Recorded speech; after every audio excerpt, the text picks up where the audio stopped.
Hogwarts. What bad intentions could a little badger have? Chapter 1. Summon the guardian deity. A slightly blurry white bird flew out from Blake's fingertips. Then it hovered happily on the ceiling of the room. It's not that difficult to cast a spell without a staff. Blake mumbled as he rubbed his nose. All of this was like a dream. Blake was actually not from this world. When he first transmigrated, he found that he had become a baby. And he was abandoned at the gate of the orphanage. When he recovered from the shock of discovering that he had transmigrated, he accidentally found that this was the world of Harry Potter. Just because of the person who left him at the gate of the orphanage. After putting him down, he took out a magic wand. Blake clearly heard the guy whisper an incantation. Phantom translocation. Then that guy disappeared. Abandoned by a wizard. Then he was very likely to be a wizard. So, after Blake was picked up by the head of the orphanage, Madame Marion, he had been looking forward to it. Sure enough. When he was 5 years old, the magic riot came as expected. What surprised him was that it didn't take long. He was actually able to cast some ordinary incantations without a staff. Until now, he was trying to cast a high-level spell like the Guardian Charm. He actually succeeded on his first try. And it was casting without a staff. Even Blake himself felt that this kind of talent was a bit exaggerated. Therefore, Blake was also a little curious about his background. However, when he was rescued back then, he had been very careful. There was nothing on his body except for a metal plate. And there were only a few letters on the plate that looked like a name. And these letters were not complete. The second half seemed to have been smoothed out. Blake Green, Grin. As for what was behind Green, it couldn't be seen clearly. Madame Marion simply gave him the name on the metal plate. Blake Green. And this plate was also very strange. Because even later, Blake was already very skilled in the repair spell. He couldn't successfully repair this plate at all. My talent is already so strong. If I have another system that transmigrators must have, then wouldn't I be flying? Unfortunately, Blake couldn't help but mutter to himself. Although he was a transmigrator. But he had never awakened a system like Goldfinger. This had always made Blake feel a little regretful. However, at this moment, ding! Keyword triggered. Awakening the system for the host. Quote. Blake sat in his room in a daze, speechless for a moment. His system had never been awakened. It was because he had never said the keyword, system. Ding. Detected the host's current emotional state. Quote. Ding. The emotional treasure system is binding the host. Quote. Ding. System binding successful. Quote. Blake hid in his room. It only took 5 minutes. He roughly understood the functions of the system. The emotional treasure system. As the name. That was, whenever Blake made others feel strong emotions because of him. Then, there was a possibility of obtaining a treasure chest. Treasure chests were divided into 5 grades: bronze, silver, gold, diamond, and supreme. The emotions that could trigger the system included anger, excitement, happiness, and so on. Of course, not everyone's emotions would be able to obtain a treasure chest. To be exact, it was the greater the ability of the person to generate emotions. And the stronger the emotion, then the higher the chance of getting the treasure chest. The quality of the treasure chest would also be higher. For example, Blake angered Dumbledore and Neville at the same time. And let's assume that both of them had the same level of anger. Then, Blake was very likely to get a high-quality treasure chest from Dumbledore. On Neville's side, there was a high possibility that there was no treasure chest. Even if there was, the quality wouldn't be as high as Dumbledore's. Because the ability of these two people was very different. Strong emotions, people with outstanding ability. Blake muttered. Among all the emotions, the strongest and easiest to trigger should be anger. After all, angering a person was often much easier than pleasing a person. I understand. This is the blood pressure soaring system. If that's the case, as long as it makes people's blood pressure rise. The corners of Blake's mouth curled up into a devilish smile. Blake. At this moment, Lady Marion's voice came from outside the door. What's wrong? Lady Marion. Quote. After Blake tidied up the room, he opened the door. Take this and buy some desserts for everyone, my dear. Take the rest as your pocket money. Quote. Lady Marian smiled and stuffed the money into Blake's hand. You don't have to give me money, Lady Marian, you know, I have money. Comma. Hermione Granger walked with a cheerful gait. Walking on a quiet path outside London. She happily put her hand into her pocket. His fingertips immediately came into contact with a thin and long wooden stick. It was a magic wand. Thinking of what happened in the past few days. She still couldn't believe it. A month ago, an owl came to their house. Then it brought her a letter. The letter said that she had been accepted by a school called Hogwarts School of Magic. But magic and whatnot were simply unimaginable. Even though the way an owl sent a letter was very novel. But it still didn't change the Granger family's thought. It was just a mischievous idea. Until a few days ago. A serious lady who called herself Professor McGonagall knocked on their door. And turned one of her father's favorite vases into a cat. From then on, a door to a mysterious new world. It slowly opened in front of her. I didn't expect that I was a witch. I really hope September comes soon. At this moment, Hermione, who was in a good mood, suddenly saw a dessert shop not far away. She rarely ate sweets. Because her father was a dentist. But now, it was okay to eat a little occasionally. Hermione, who was in a good mood, thought. She walked straight into the dessert shop. Hermione had just entered the door. She saw that there was already a boy in the shop. He was standing in front of the counter. His back was to her. His light blonde hair was slightly messy. Just as Hermione looked away. She was ready to look at the windows around her. It was time to choose some desserts for himself. The boy began to speak. Boss. This, and this. Quote. Oh, okay. Do you need anything else? The chubby boss looked at the small customer in front of him with a smile. No, I don't want any of these. Pack up the rest for me. Ah. What? The boss was dumbfounded. He thought the boy was joking. However, a stack of cash was already placed in front of him. Behind the boy, Hermione's eyes widened. Wasn't this too ridiculous? So many desserts. He wanted all of them. Could he finish it? Wait a minute. If he bought all of them, wouldn't I be? Can't buy it. Hermione looked at the few things that she didn't want. Well, those were all ordinary bread. Not dessert. This guy is so annoying. Comma. Blake was smiling as he enjoyed the boss's shocked expression. Ding. Shock emotion detected. Quote. Ding. Extracting the treasure chest for the host. Quote. Ding. Failed to acquire treasure chest. Single quote. What a pity, Blake secretly thought. Obviously, the boss's ability was not particularly outstanding. After all, the desserts he made did not taste particularly good. Therefore, the probability of obtaining the treasure chest was reduced. Just as Blake was feeling slightly regretful. Ding.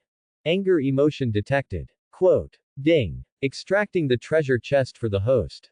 Quote. Ding. Congratulations to the host for obtaining one silver treasure chest. Quote. Anger emotion. Who is it? Quote. Blake turned around. Then, he saw a very cute girl. A little girl who was fuming with anger. Blake glanced at her two slightly conspicuous front teeth. Then, he confirmed the source of the treasure chest reward. Hermione Granger. One of the three protagonists in the original work. As a straight-A student, Lee Mew was a genius. She was indeed outstanding. No wonder she could drop a treasure chest. At this moment, the notification sounded again. Ding. A combination of anger and grievance has been detected. Quote. Ding. Extracting a treasure chest for the host. Quote. Ding. Congratulations to the host for obtaining a silver treasure chest. Quote. Hiss. He heard the system notification again. Blake immediately became excited. Hermione was really a very good person to get rewards. In just a short minute, she actually gave him 2 silver treasure chests in a row. He had spent so much money just now. He didn't get any quality treasure chest from the fat boss. However, he was satisfied with the treasure chest reward, but he seemed to have offended his future classmate because of this. But what did it matter? This was a treasure chest. Hermione indeed felt angry again. There was even an additional layer of grievance compared to before. Because she sensitively felt Blake's gaze on her 2 front teeth. Then, he actually laughed. She didn't know why Blake laughed. It was because he saw that she was Hermione Granger. And it was also because he got a treasure chest. In Hermione's eyes, Blake's laughter at that time was really too heart-wrenching. It was just like those little boys who laughed at her before. Front teeth. That was the thing she cared about the most. This guy must be laughing at me in his heart. What's wrong with having bigger front teeth?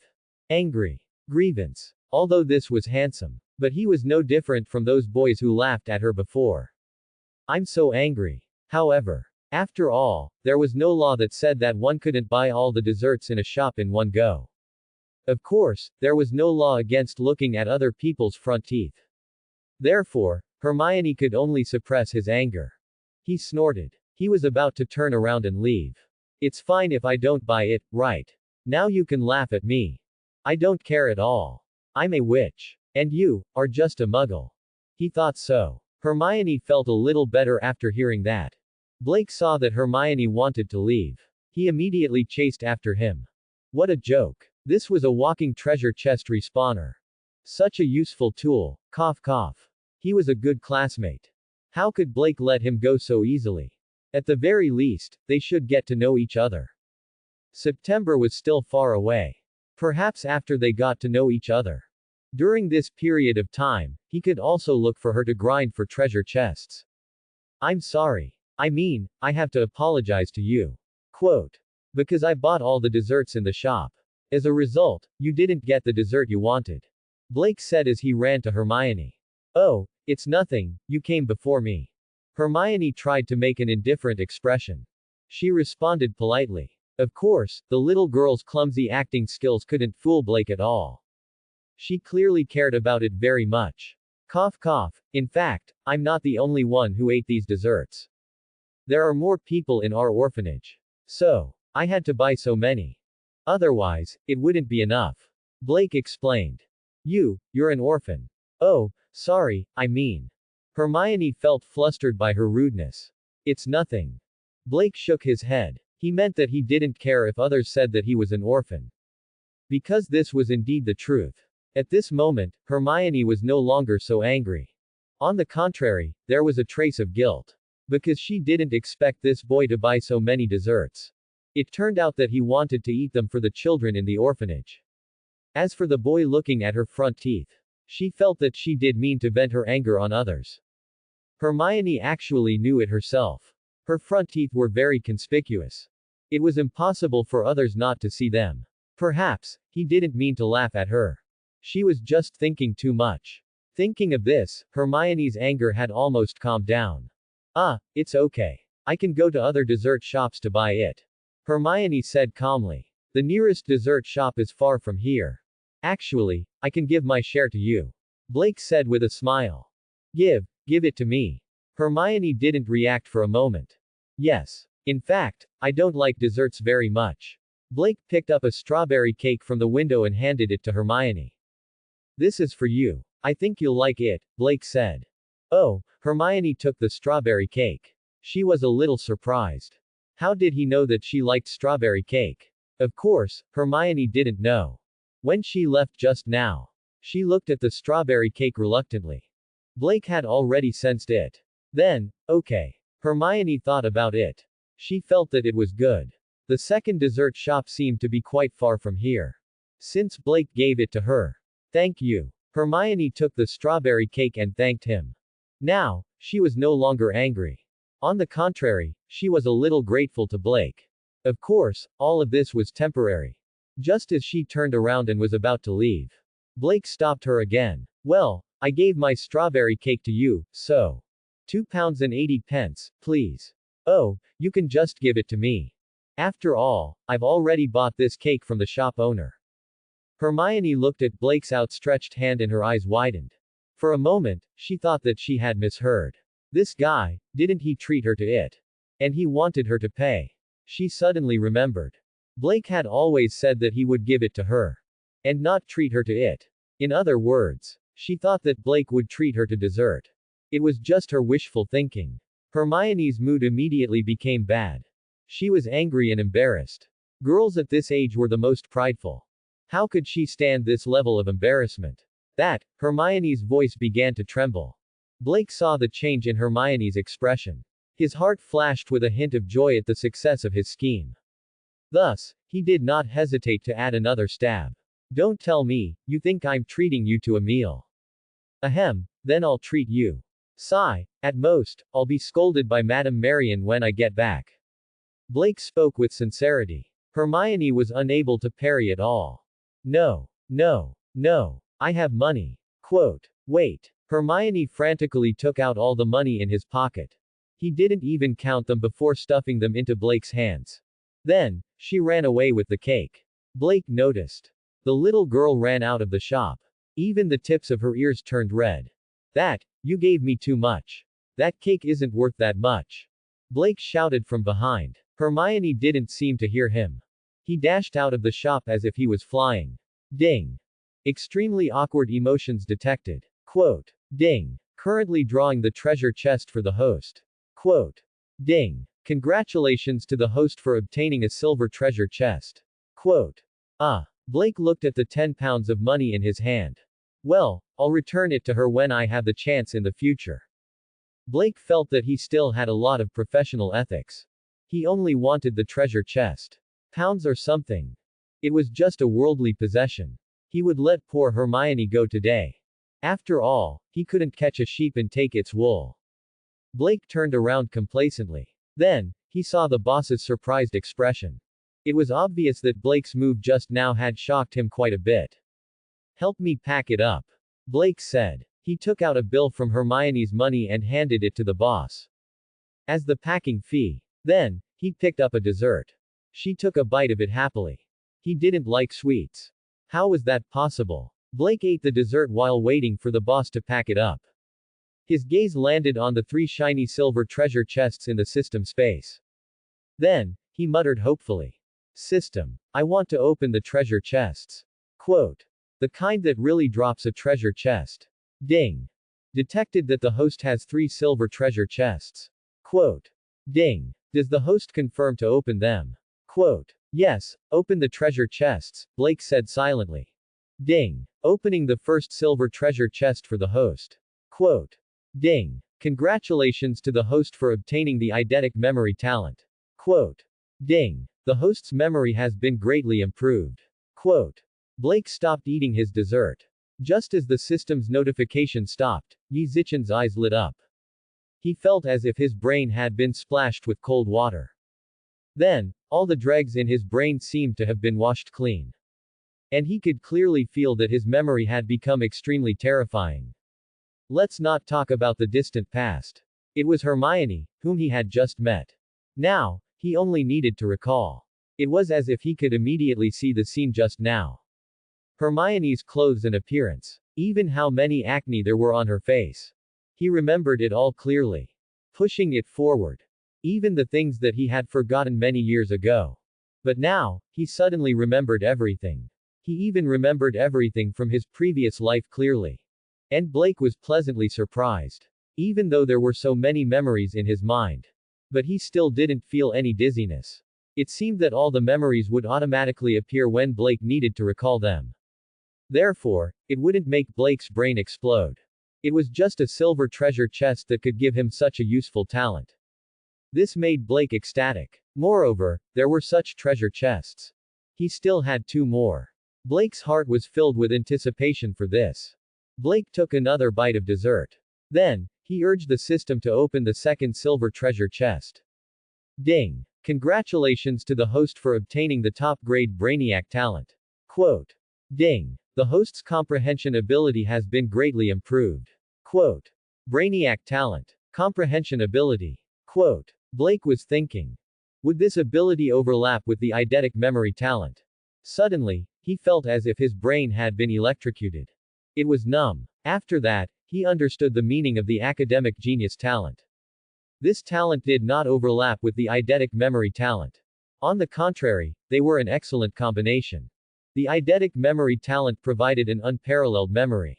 As for the top-grade academic genius talent, however, it could allow Blake to obtain an extremely strong comprehension ability. Simply put, it was knowledge, no matter how difficult it was. Now that he could understand everything with just a little bit, his learning ability would be greatly improved. Blake was so excited that he finished the dessert in 2 bites. Hermione was truly a top student. It was a treasure chest that she had dropped. All of them actually gave out rewards related to top students. Blake came to a realization. It was a reward from the treasure chest. It seemed to be inextricably linked to the person who dropped the treasure chest. Not far away, the boss was diligently packing. From time to time, he would steal a glance at Blake, who was giggling to himself. Of course, Blake, who had gained a lot, did not care about other people's opinions. The reward from the second silver treasure chest also made Blake happy. Hermione is such a treasure girl. Blake couldn't help but exclaim in his heart. Of course, the treasure he was talking about. It was truly a treasure trove. The drop rate of the treasure chest she dropped was too high. Of course, the probability of her dropping treasure chests was also extremely high. At the same time, Blake urged the system to open the third silver treasure chest. The system carried out Blake's order. Ding! Congratulations to the host for obtaining the book, Beginner Transfiguration Mastery. Quote. Blake's smile suddenly disappeared. A book. It was not that the book was bad, but compared to the previous 2 rewards, this seemed to be a bit lacking. Just when Blake felt that something was wrong, suddenly, he felt that there was a lot of knowledge in his mind. This is. Blake opened his eyes wide in excitement. He actually completely grasped all the knowledge in this book, Beginner Transfiguration Mastery, in an instant. Blake felt that his transfiguration mastery had been greatly improved. Because previously, he had relied on the memories of his previous life to train his magic. However, the transfiguration mastery did not have a clear incantation. Therefore, he could only fumble around and research on his own. His transfiguration mastery also progressed slowly because of this. There were some areas that he did not understand. Because there was no teacher, he could only put it aside temporarily. But now, it was just a moment. He had completely mastered it. The areas that he did not understand before were suddenly clear. At this moment, Blake wanted to immediately find a place where no one was around. He wanted to properly practice his newly mastered transfiguration mastery. Blake turned his head and saw the boss, who was still sweating profusely as he packed the desserts. He was somewhat impatient. Boss, can you help me send these desserts to Marion Orphanage? I might not be able to carry them by myself. The shop owner smiled and replied, of course you can. Blake directly bought all the desserts in his shop. Therefore, even if he did not originally want to deliver them, now, he could deliver them to his doorstep. Moreover, Blake was just a child. He really could not carry so many desserts. I will use my minivan to help you send them over, the shop owner added. Blake thanked the shop owner. Then, he impatiently ran out of the shop. He had to find a place where no one was around to properly test out his transfiguration mastery. How could I take it for granted that he would treat me to cake? Ah. That guy is also wrong. You clearly know that I misunderstood. Why did you say it out loud? Do you never look at the situation when you speak? In a secluded bush by the roadside, Hermione's entire body was curled up into a ball. She squatted under a small tree. She kept muttering in a low voice. Because of Blake's fanning the flames just now, it caused a very small misunderstanding. It became extremely awkward. Therefore, she had to find a place to calm down. Okay. Hermione, don't think about this anymore. Quote. Forget it immediately. He is a muggle. Soon, you will never have a chance to see him again. So, cheer up, Hermione. Hermione forced herself to forget what had just happened. Then, she saw the strawberry cake in her hand. How can I forget? It's too embarrassing.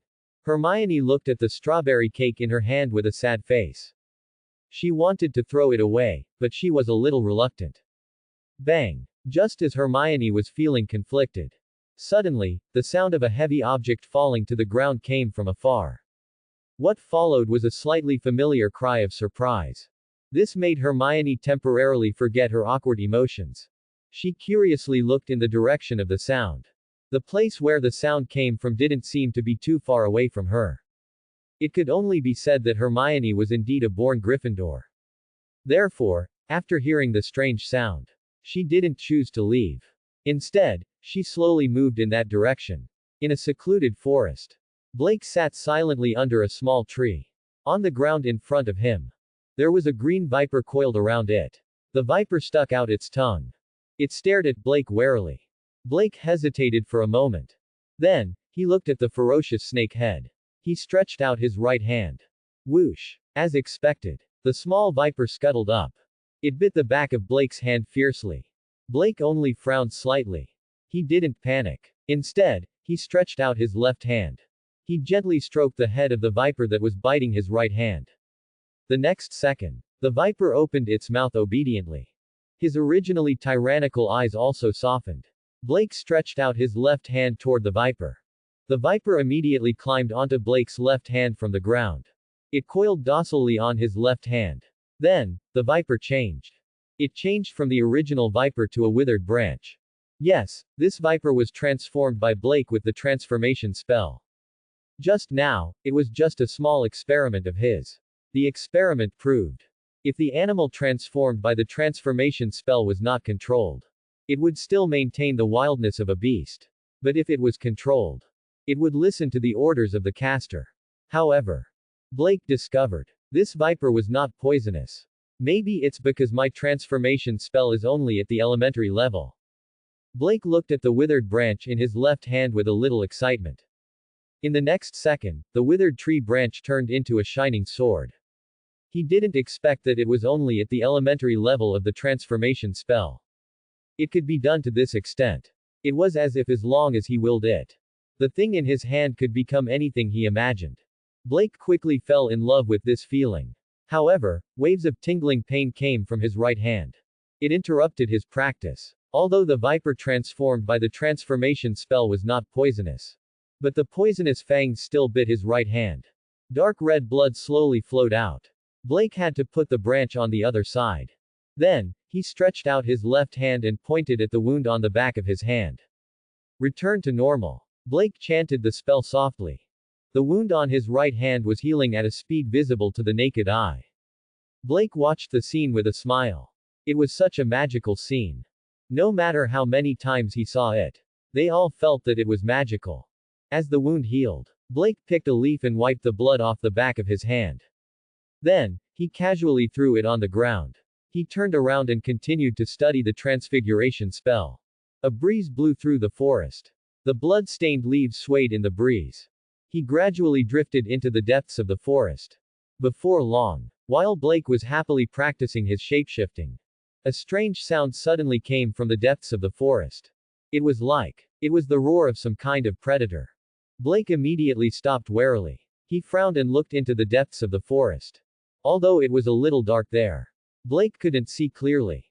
But he was keenly aware that something was staring at him from there. Blake felt a sense of danger looming over him. Dong! Dong! Boom! Suddenly, the sound of a heavy object hitting the ground came closer and closer.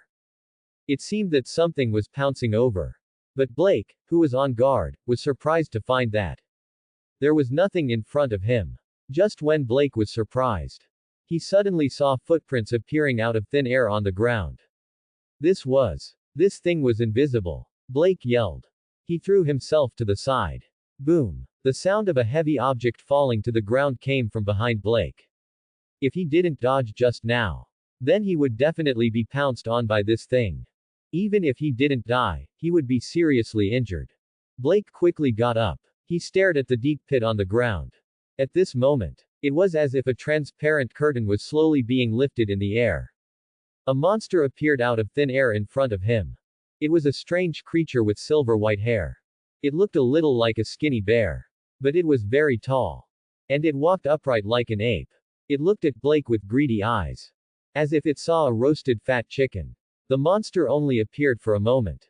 Then, it disappeared from Blake's sight again. This guy was invisible again. At this moment, Blake realized he was attacked by a magical animal.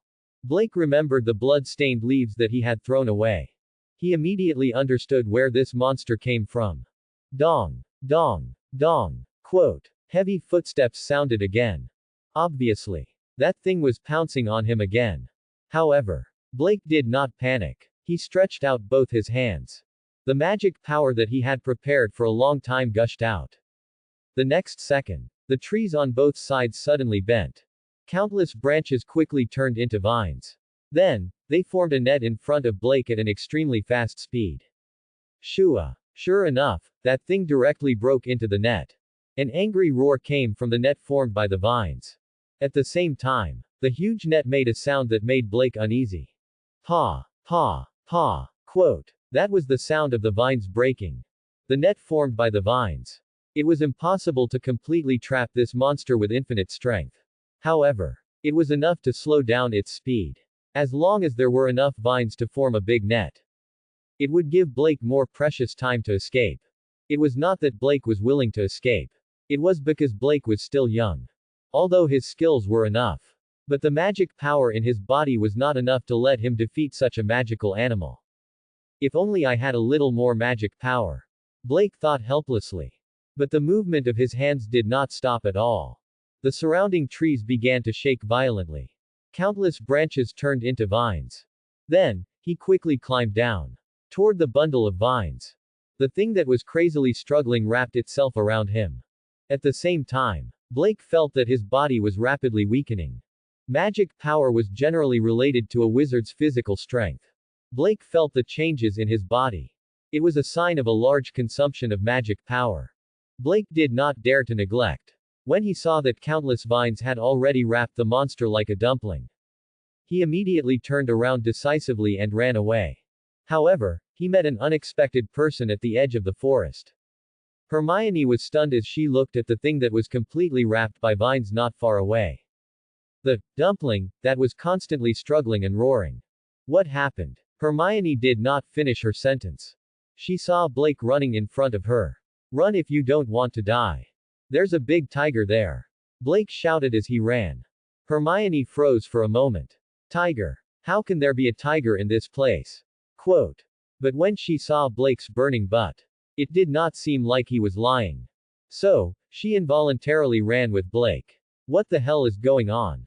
Due to the haste of the incident, Hermione did not see clearly whether the thing tied under the vines was a tiger or something else. But that angry roar was not from an ordinary beast. Even if it was not a tiger, it was also a ferocious beast. Therefore, Hermione did not run slowly at all. But she had a lot of doubts in her heart. Let's not talk about what that thing was for the time being. Why did Blake appear in the small forest? And what was going on with those vines? Even if there was a tiger, then how did the tiger get entangled by the vines? After Blake found that Hermione was following him, he breathed a sigh of relief. He deliberately said that it was a tiger. It was nothing more than wanting Hermione to run away quickly. Otherwise, if she curiously went up to take a look, then she would definitely become that monster's snack. Such a good tool, good classmate. It would be a pity if she died like this. Blake thought of his system. He could not help but mutter to himself. What a pity. If there was some kind of novice gift pack or something. Maybe I would have a trump card to deal with this monster. But now, obviously, the system did not have a novice gift pack. Therefore, Blake decided to develop wretchedly and not be reckless for the time being. He would get back at her later. Just as Blake was thinking about this. Ding. The system detected the keyword, novice gift pack. Quote. Ding. The system has issued a novice gift pack. Quote. Ding. Host, do you want to open it now? Quote. Blake almost staggered. It was the same as when the system was awakened. He did not have a novice gift pack. Was it because he did not say the keyword? System, did you forget to send me the user manual? Blake decided in his heart. When he went back, he would say all the keywords about Goldfinger. In the circular office, it was filled with all kinds of interesting and exquisite silverware. One with a long white beard. The old man with half-moon glasses was sitting behind the desk. He was holding a quill and writing something. On a shelf behind him, a beautiful red bird was squatting there lazily and taking a nap. Suddenly, the big bird opened its eyes and cried out in panic. The old man stopped writing. He turned his head and looked at the big bird. Fox. What's wrong? Quote. He had been with Fox for so many years, but he had never seen it so panicked. Fox flew around the ceiling and cried anxiously. The old man frowned and stood up. Are you taking me somewhere? Well, I've never seen you so anxious, Fox. With that, the old man reached out his right hand and grabbed Fox's beautiful long tail. With a flash of fire, the man and the bird disappeared from the office. Open the novice gift pack. At this time, Blake did not stop. While running, he asked the system to open the novice gift pack. After all, the things in the novice gift pack. Maybe it could be of help to the current Blake. Hey, did you hear me? Quote. Hermione's voice came from behind Blake. But at this moment, Blake's attention was on the novice gift pack. He had no time to pay attention to Hermione. You fool! Hermione shouted angrily. In Blake's mind, the system's voice continued to sound. Ding! The novice gift pack is being opened. Quote. Ding! Congratulations to the host for learning the beginner brain seal technique. Quote.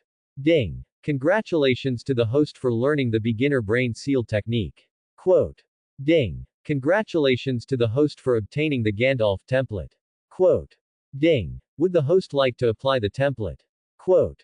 Gandalf template. Blake directly skipped the brain seal technique and the mind seal technique. He focused on the Gandalf template directly. The first two were also very good. But it was of no help to the current situation. However, the Gandalf template. It seemed to be very powerful. Is it Gandalf the White or Gandalf the Gray? However, no matter which one it was, it would definitely be of great help to the current situation. System. I want to use the template. Quote. Blake muttered in his heart. Ding! The Gandalf template is being applied. Quote. Ding! Template successfully applied. Quote. Ding! Congratulations to the host for the huge improvement in strength and mana adaptability. Ding! Congratulations to the host for strengthening the illumination spell and fire spell. Quote. Blake almost stumbled again. Increase in strength. Illumination spells and fire spells are strengthened. Quote. System, are you serious? However, Gandalf did seem to be a close combat mage.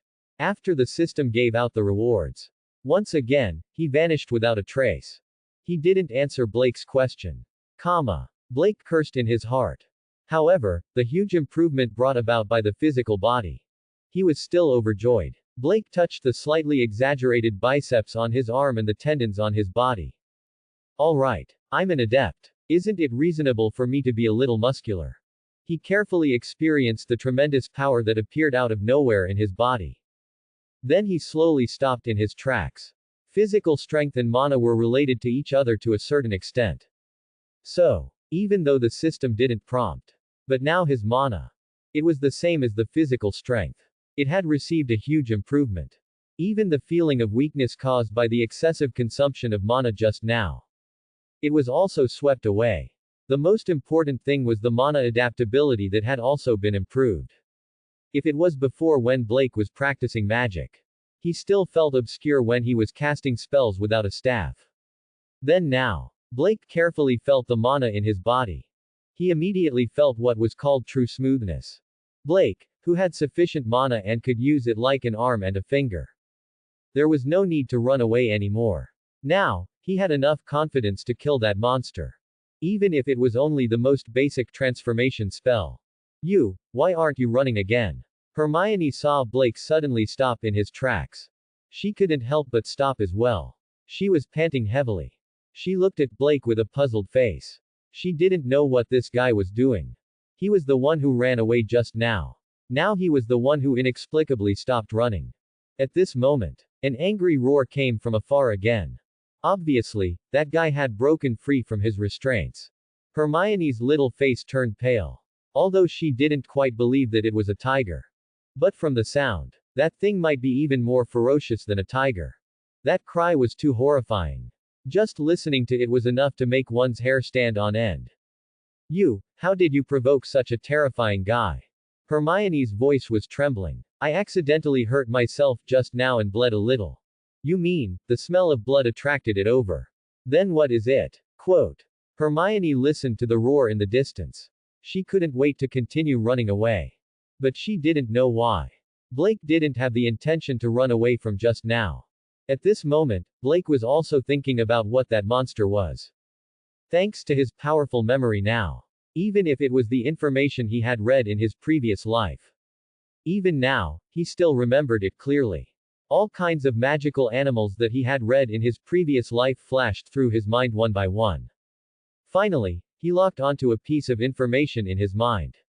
A hidden monster. A kind of nocturnal creature. A monster that lived in the forest. It fed on humanoid creatures. It had the ability to turn invisible. It was very tall and had silver white hair. It was like a bear that walked upright. Only wizards could survive the ambush of a stealth monster. If it was a muggle, they could only become its food. It's you, a hidden monster, Blake muttered. What did you say? Hermione didn't hear what Blake said clearly. I said, you might not be able to run now, Blake said. What? But, boom. A large pit appeared in the open space 5 meters in front of the two of them without any warning. What happened? Hermione looked at the large pit in front of her in horror. There was nothing at all. Why would there be a large pit? Blake glanced at Hermione with slight pity. This degree of fear. Unfortunately, it wasn't caused by him. Otherwise, he would most likely get another treasure chest. If there was a chance in the future. Should he think of a way to scare her? This is a monster that can turn invisible. I don't know what it is. Blake didn't tell the truth. Because he was a child from an orphanage. He shouldn't know what a hidden monster was. Moreover, because Hermione was next to him. He couldn't use other offensive spells. It was the same logic. A muggle who had never come into contact with the world of magic. He shouldn't know those spells. However, transfiguration was an exception. This was because there was no exact incantation for transfiguration.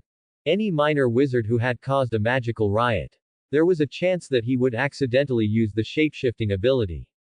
Blake took a deep breath. He was ready to make his move. However, Hermione suddenly stood in front of him. Leave now. Let me deal with this monster. Quote. Huh. Blake looked at Hermione, who suddenly appeared in front of him. He was dumbfounded. Hiss. Did he get the wrong script? Wait. Blake wanted to say something. However, Hermione interrupted him again. You don't understand. This is a magical animal. Quote. You are a muggle. Muggles have no way of dealing with this kind of creature. I am. That's why I can deal with it. Blake keenly noticed. Hermione was stubborn. But her calves were trembling. Meanwhile, Blake noticed a slender wooden stick in Hermione's hand. Wand. You can't deal with it, Blake said softly. Let me deal with it. What can a muggle like you do? Leave now. Quote. I don't know how long I can hold it off. Hermione trembled as she raised her wand. She pointed to an empty place in front of her. That hidden monster seemed to have suffered a loss in the hands of a wizard. Therefore, when it saw the wand in Hermione's hand, it decisively stopped its action of pouncing over. However, Hermione was just a rookie witch who had yet to enter school. Even though she had read a lot of books about the magical world. She had even memorized the textbooks. However, what offensive spells could be recorded in a first-year textbook? Hermione raised her wand and thought for a long time, but she couldn't think of a spell suitable for the current situation. However, she thought of a lot of daily spells. Then, one person and one monster fell into a strange confrontation. Blake shook his head. What was going on? Suddenly, Blake decisively pushed Hermione. Hermione, who was already nervous, was suddenly pushed by Blake. She immediately fell to the ground beside her. Hey! You! Just as Hermione was about to angrily ask Blake why he had pushed her. Smoke and dust suddenly flew up from where she had been standing. It was as if something had rushed over. Hermione looked at Blake with fear lingering in her heart. Her original anger was immediately drowned by fear. If Blake hadn't pushed her, she wouldn't have. Then she might have been sent flying by that monster. Tisk. Blake looked in the direction that the hidden monster had rushed over in dissatisfaction. Hermione was originally angry at him for pushing her. But the system did not have time to draw the treasure chest. Hermione's emotions turned into fear of the hidden monster. The treasure chest failed. Let me do it, Blake said calmly. But, you're a muggle, how can you deal with that kind of monster? I don't know what you mean by muggle, but I can deal with it. Hermione still wanted to say something. But in the next second, her eyes widened once again. Under Hermione's shocked gaze, countless sand and dust slowly floated up. Furthermore, all of them were surrounding Blake. You're a wizard too. Ding. The system has detected a shocked emotion. Quote. Ding. Failed to draw the treasure chest. Quote. Blake looked at Hermione with a strange gaze. He seemed to be full of doubts about the title, wizard. Hermione felt a little strange. He doesn't know what a wizard is. Could it be, he's the same as me and doesn't know that he's a wizard? Actually, Hermione did not know. Blake's strange gaze was not because he was doubtful about the title, wizard. But because he was doubtful that Hermione did not drop anything this time. Rubbish system. After that, Blake no longer paid attention to Hermione. He wholeheartedly dealt with the hidden monster. Scatter. Blake said softly. As soon as he finished speaking, all the dust immediately scattered in all directions. Hermione was puzzled. Even if Blake was also a wizard. But logically speaking, he should be about the same as her. How could he deal with such a monster? Furthermore, even if he could make the dust float up, what was the use of that? Could it be that the monster was a clean freak who was afraid of dust? You don't dare to come after seeing the dust. Just as Hermione's imagination was running wild, the answer was quietly revealed. As the dust dissipated in all directions, 5 meters in front of Blake, the dust condensed into the vague outline of a monster in the air. Got you. Blake said excitedly. When the sand touched the hidden monster's body, Blake's magic power was firmly stuck on its body. Dust stuck to the invisible monster's body. Therefore, the stealth skill of the stealthy monster was rendered ineffective. Hermione looked at the outline of the monster in surprise.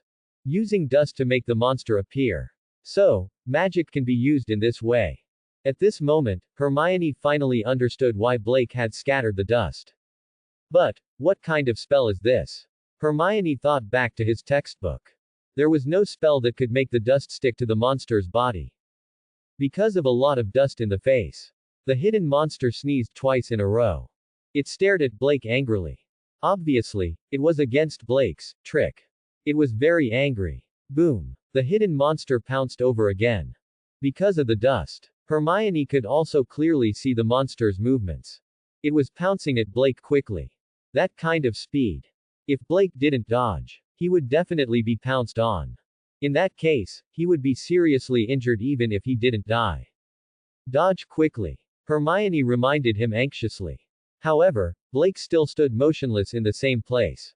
He gently raised his right hand. Rise. As soon as he finished speaking. Crack. On the path that the hidden monster had to pass through. Suddenly, dozens of sharp and tough thick earth thorns rose up. The hidden monster was caught off guard and had no time to react. It stepped on it with one foot. Roar. A scream resounded through the sky. The hidden monster's right foot was pierced through. This was intense pain. It completely distracted the hidden monster's attention. Even the stealth skill that had been maintained could not be maintained. Hermione sat on the ground on one side. He stared at the scene in front of him with his mouth agape. He even forgot to get up. Just now, he thought that Blake had been scared silly. But, he didn't expect. He just gently raised his hand. He let that monster suffer such heavy injuries. But, what kind of magic is this? Hermione muttered to himself. At the same time, the hidden monster's ferocious face. It was also completely exposed in front of Blake and Hermione's eyes. Hermione looked at the ferocious-looking monster in horror. She felt an unprecedented sense of fear in her heart. No matter how brave she was only an 11-year-old child after all. Naturally, her mentality could not be compared to that of an old fox like Blake. The concealment monster pulled out the earth spike from its foot. It stood up with a limp. From this moment on, the speed that it was proud of. It was also broken by Blake. Blake looked at the concealment monster with an indifferent expression. He had expected this scene. He ran away previously because he did not have enough magic power. In the absence of magic power, even if he conjured the earth spike, it was not hard enough to pierce through the foot of the concealment monster. That was why he chose to run away. But now, his magic power had increased tremendously. And his magic power adaptability had also increased. The earth spike that he conjured with his transformation skill. Only then was it hard enough to hurt the concealment monster. The concealment monster stared at Blake. At this moment, it was not only angry, but it was also fearful. This kind of magical animal generally had a high level of intelligence. It originally thought that the two human cubs in front of it were rookies. But now, it had completely changed its mind. Therefore, it already had the thought of retreating. But, it was very unwilling. Moreover, those were just two human cubs. How could they hurt it? Thinking about it carefully. Its injury just now. It was completely because of its carelessness. It was because it accidentally stepped on the earth spike. This was its bad luck. It did not mean that the human cub was powerful. The more the concealment monster thought about it, the more it felt that this idea was right. Therefore, its fearful thoughts began to gradually fade. Blake saw the concealment monster's eyes become violent again. He could not help but sigh. Do you have to die? Rumble. The concealment monster pounced over again. But this time, it paid more attention to the ground. This time, it would definitely not step on the spikes again. Although the stealth monster's foot was injured, his speed had slowed down considerably. But the momentum was still ferocious. Hermione looked at the monster in horror. He didn't expect it to be so badly injured. He could still attack. The monster was about to reach Blake. Hermione's heart skipped a beat. At this moment, a huge rock by the side of the road suddenly turned into a rough stone lion. The stone lion suddenly pounced forward. The stealth monster, which had focused its attention on the ground, was pinned under its body. Roar. The angry stealth monster struggled. However, the stone lion was extremely heavy. This pounce had broken at least a few of its bones. What was even more frightening was crack. Although the stone lion looked rough, it was still a stone lion. However, the necessary equipment was not lacking at all. It opened its huge mouth. Its sharp fangs bit down on the neck of the hidden monster. Roar. The hidden monster screamed miserably. For the first time, despair appeared in its eyes. It could only be said that this hidden monster had once again fallen into Blake's trap. Originally, it was the stone lion that had been hastily created using the transfiguration spell. Even if the hidden monster was injured, its speed couldn't catch up to the hidden monster. Not to mention that it happened to throw it to the ground.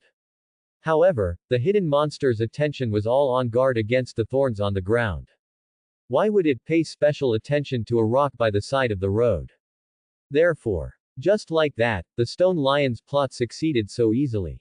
Hermione watched this scene. Her face was full of disbelief. Is this the transfiguration spell? Professor McGonagall had once demonstrated this kind of magic in front of her family. Didn't the professor say that this was a very advanced magic? Was it very difficult to learn? Why? Why did this boy, who was about her age, know it too? And he was so skillful. Could it be that he was actually a child from a wizard family? Hermione looked at Blake in shock. Ding. Detected shock. Quote. Ding. Extracting the treasure chest for the host. Quote. Ding. Congratulations to the host for obtaining a gold treasure chest. Quote. After Blake, who was confident of winning, heard the system prompt. A happy smile appeared on the corner of his mouth. Gold treasure chest. This was the first time a treasure chest of this quality had appeared. And Hermione's drop rate was already so high. Then in the future, Dumbledore or something. Wouldn't it take off? Thinking of this, Blake's heart was suddenly filled with anticipation. The invisible monster over there was still struggling. However, the stone lion was pressing down on its body. And it was biting its neck tightly and refusing to let go. Dark red blood slowly flowed out from the invisible monster's neck.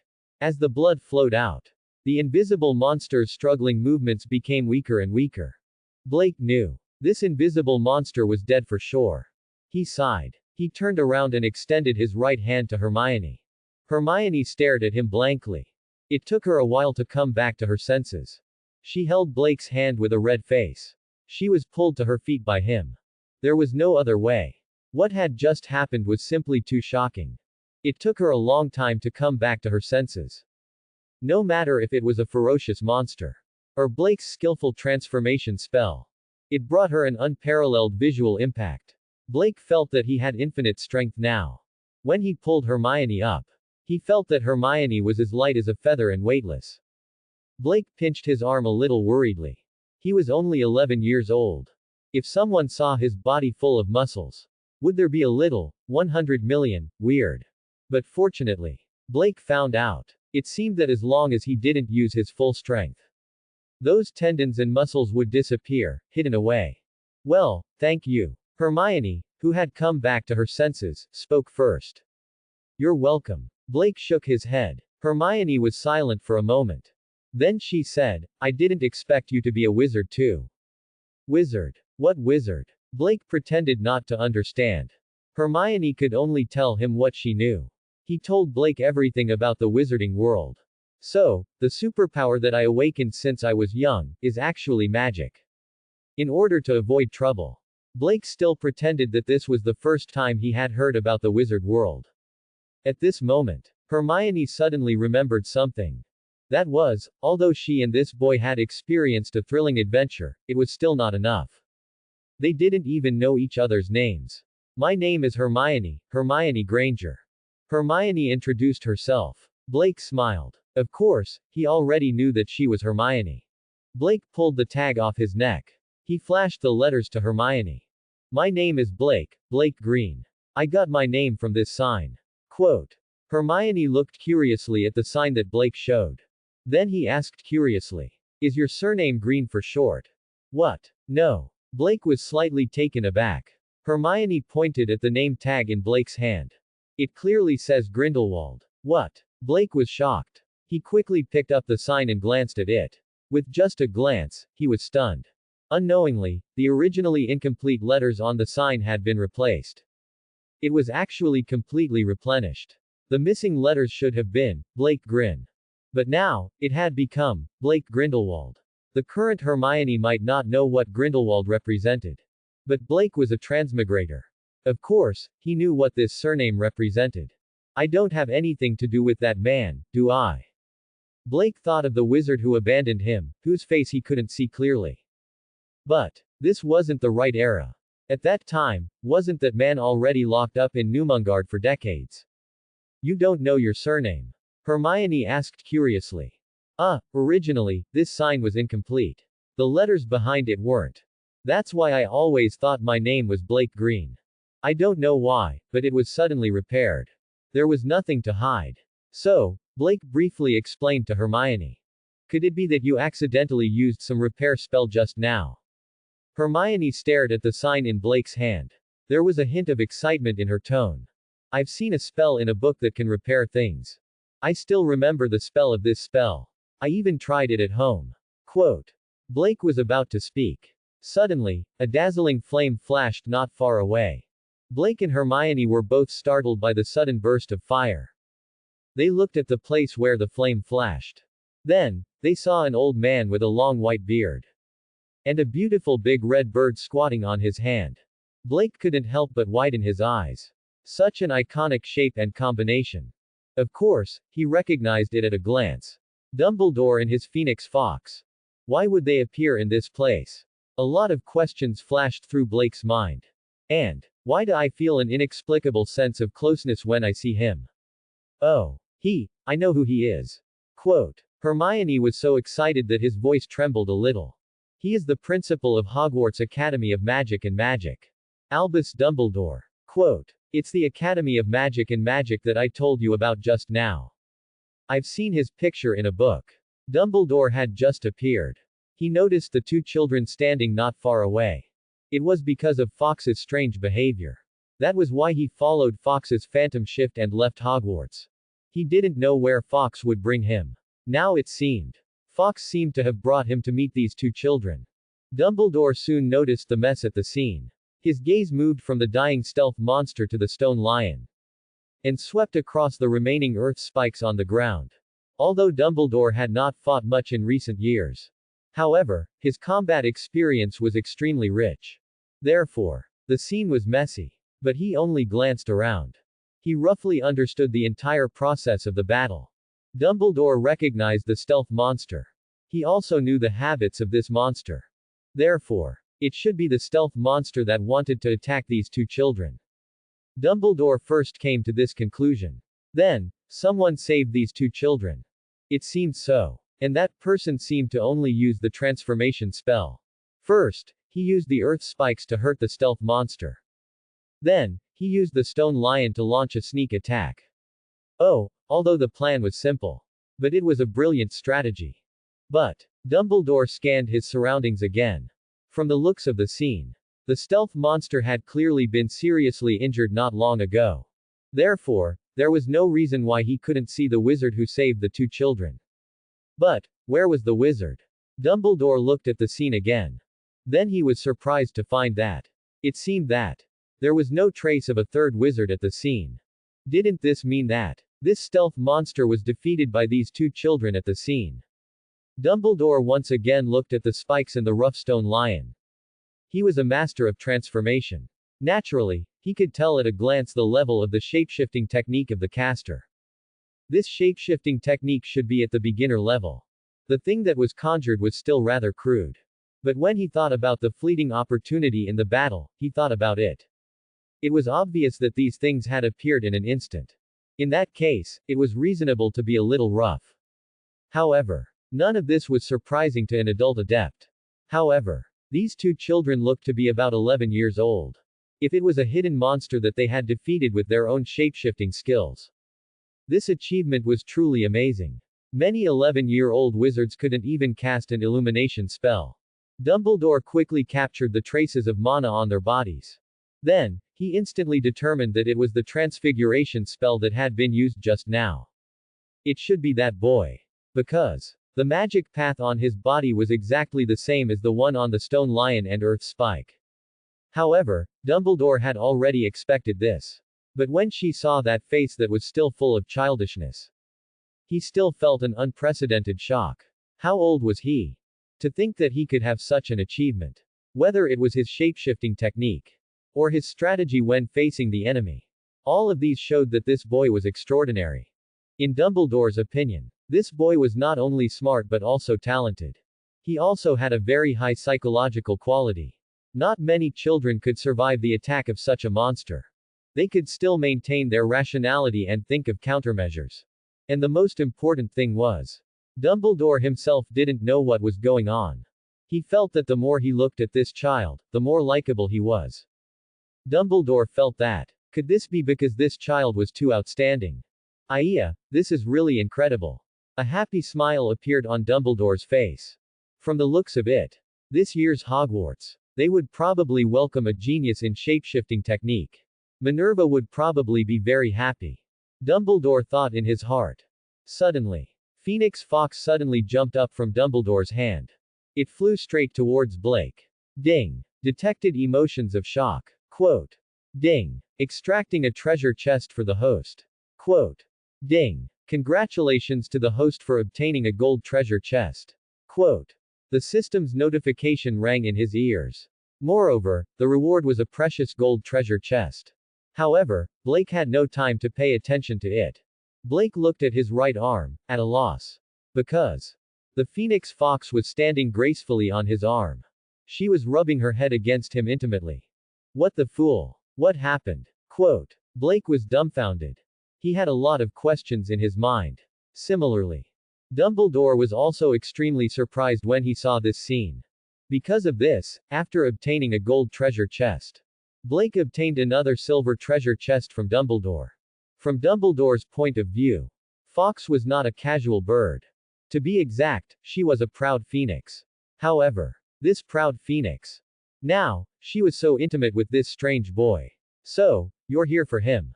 Fox. Quote. Dumbledore looked at Blake as if he had understood something. What bird is this? It's so beautiful. Quote. Hermione looked at Fox excitedly. She wanted to reach out and touch it, but she didn't dare to. At this moment, Hermione. She had never seen a phoenix before. I don't know either.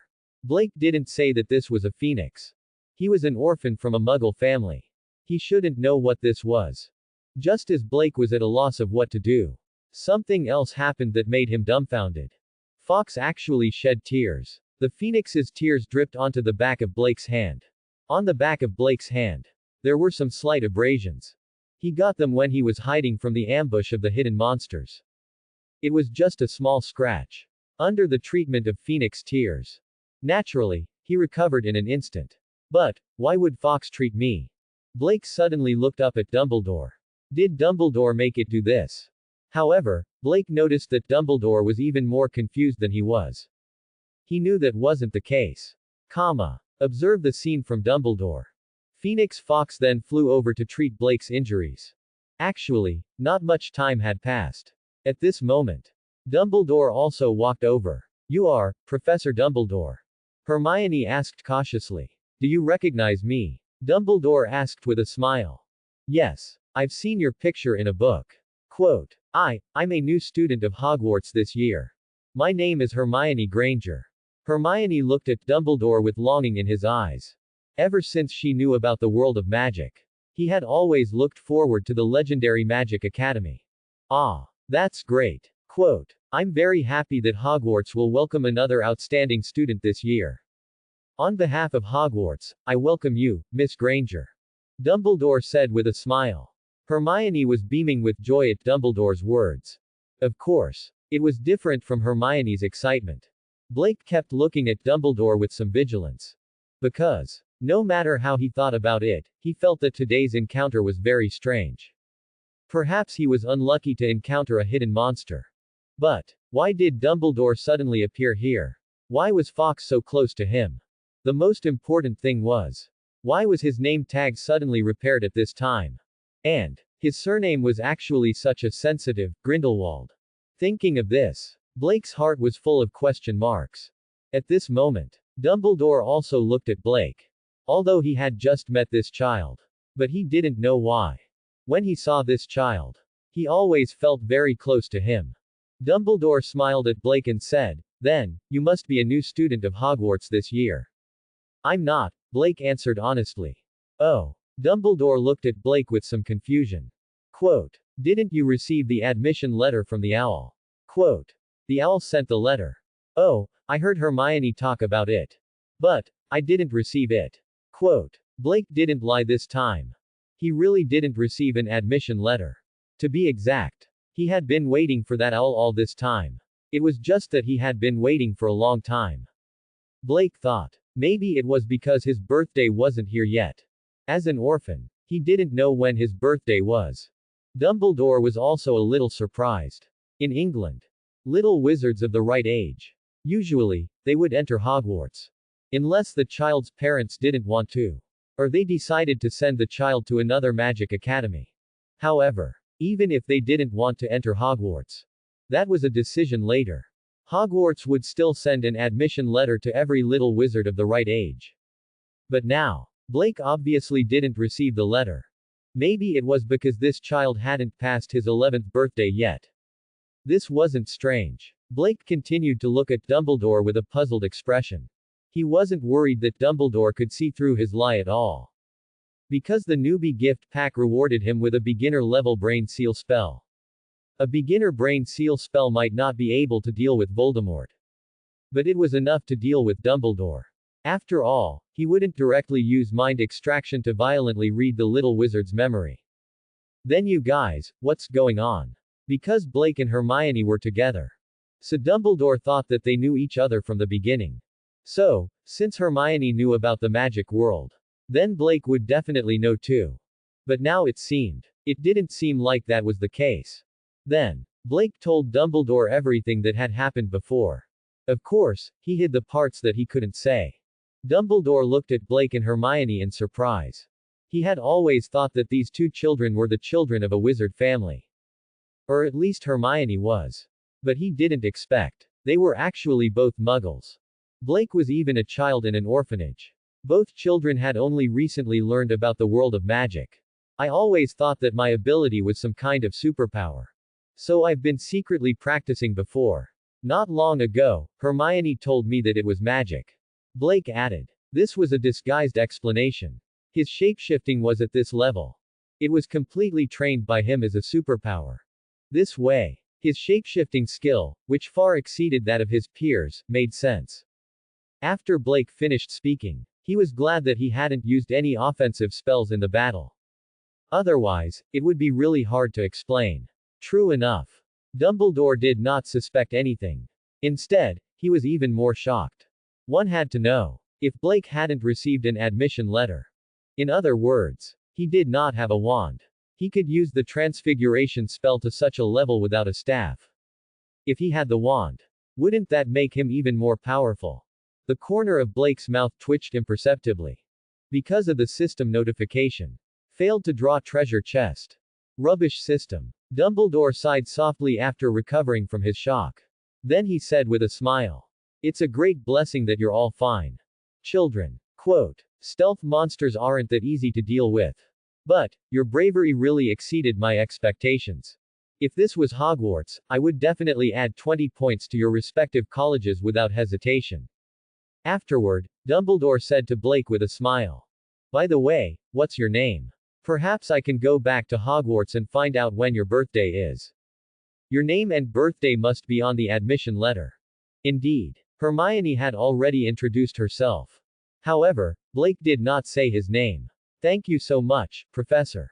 Blake said excitedly. My name is Blake Grindelwald. Dumbledore's eyes widened suddenly. What did you say your name was? Ding. Extremely shocked emotions detected. Quote. Ding. Extracting treasure chest for the host.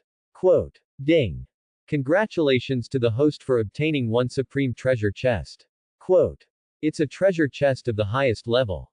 Quote. Blake was overjoyed. However, he still had a harmless expression on his face. It was as if he did not know his surname. It landed in Dumbledore's ears. What kind of power did it have? Blake directly revealed his surname. In fact, he had considered it. There was an entry book in Hogwarts. Everyone had experienced a magic riot. A small wizard who had awakened enough magic. Their names would be accepted by the pen of acceptance. It would be recorded in the entry book. In other words, Blake's name had already been recorded in the entry book. In that case, he would wait until his birthday. When Professor McGonagall sent him a letter, she would definitely see his famous surname. She would definitely tell Dumbledore about this. Therefore, Dumbledore would know that his surname was Grindelwald sooner or later. Since this was the case, why not say it now? Why not just earn a treasure chest first? Obviously, Blake's decision was correct. At this moment, the supreme treasure chest that was emitting a bright light. It was lying quietly in his system space. Although Blake really wanted to open it now. However, it was not the time yet. Dumbledore took a few deep breaths. He finally managed to calm down. You just said that you were an orphan, right? Dumbledore asked. Yes. Blake nodded. Then, how do you know your surname? Did someone tell you something? Quote. There was a flash of light in Dumbledore's eyes. No, in fact, before today. I thought my name was Blake Grindelwald. With that, Blake took out his name tag again. This time, he took off the name tag that he was wearing around his neck. He handed it to Dumbledore. In fact, he was also very curious about this name tag. This name tag has always been with me. My name was given by Madame Marion based on this name tag. But the letters on this name tag were incomplete before. Only the letters Blake Grindelwald were shown.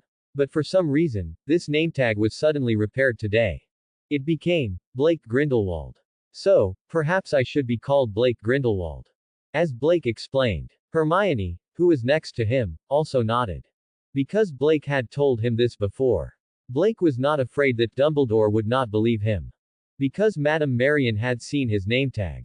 It was indeed incomplete before. As long as Dumbledore asked Madame Marion, he would know that he was not lying. Dumbledore silently picked up the name tag. He moved closer to his eyes and looked at it carefully. His crooked nose was almost sticking to the name tag. After a while, Dumbledore finally looked away from the name tag. And handed the name tag back to Blake. Someone has scratched out the last letter. Then they said it. Only when your magic power reaches a certain level. Only then will this mechanism be activated, and then trigger the restoration incantation inside. Blake heard this sentence. He suddenly understood. No wonder he could not repair it with the repair spell. It turned out that someone had tampered with it. It was immune to his repair spell. Blake thought for a moment. The person who set the mechanism probably wanted to wait until he became an adult. Under normal circumstances, he did want to wait until he became an adult. Only then would he have enough magic to trigger the mechanism. In other words, when someone wanted him to become an adult. Only then would he know his real surname. However, because of the newbie gift pack, his magic increased tremendously. It directly triggered the magic mechanism on the name tag in advance. The name tag was repaired in advance. his real surname. And because of this, it was exposed in advance. Dumbledore also thought of this. So he asked again, "Did you have another magic riot just now?" "Oh, maybe you don't understand magic riot. Let me put it another way. When you were fighting with the hidden monster, did you feel that your ability suddenly became stronger than before?" The little wizard's magic riot would not only happen once. For example, when Harry Potter was chased and beaten by his cousin Dudley, he inexplicably appeared on the roof of the school. This was one kind of magic riot. It mostly happened when the little wizard was in danger.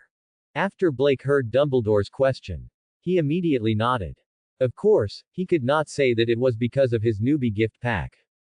It just so happened that Dumbledore had a reasonable guess. Therefore, he naturally went with the flow. Dumbledore nodded. This made sense. Under the attack of the concealment monster, it was extremely dangerous. Therefore, Blake had a short magic riot. Because of this, his shapeshifting skill had improved.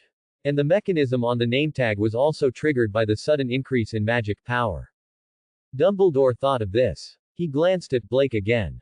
The magic riot could reach the standard of an adult wizard's magic power, even if it was temporary.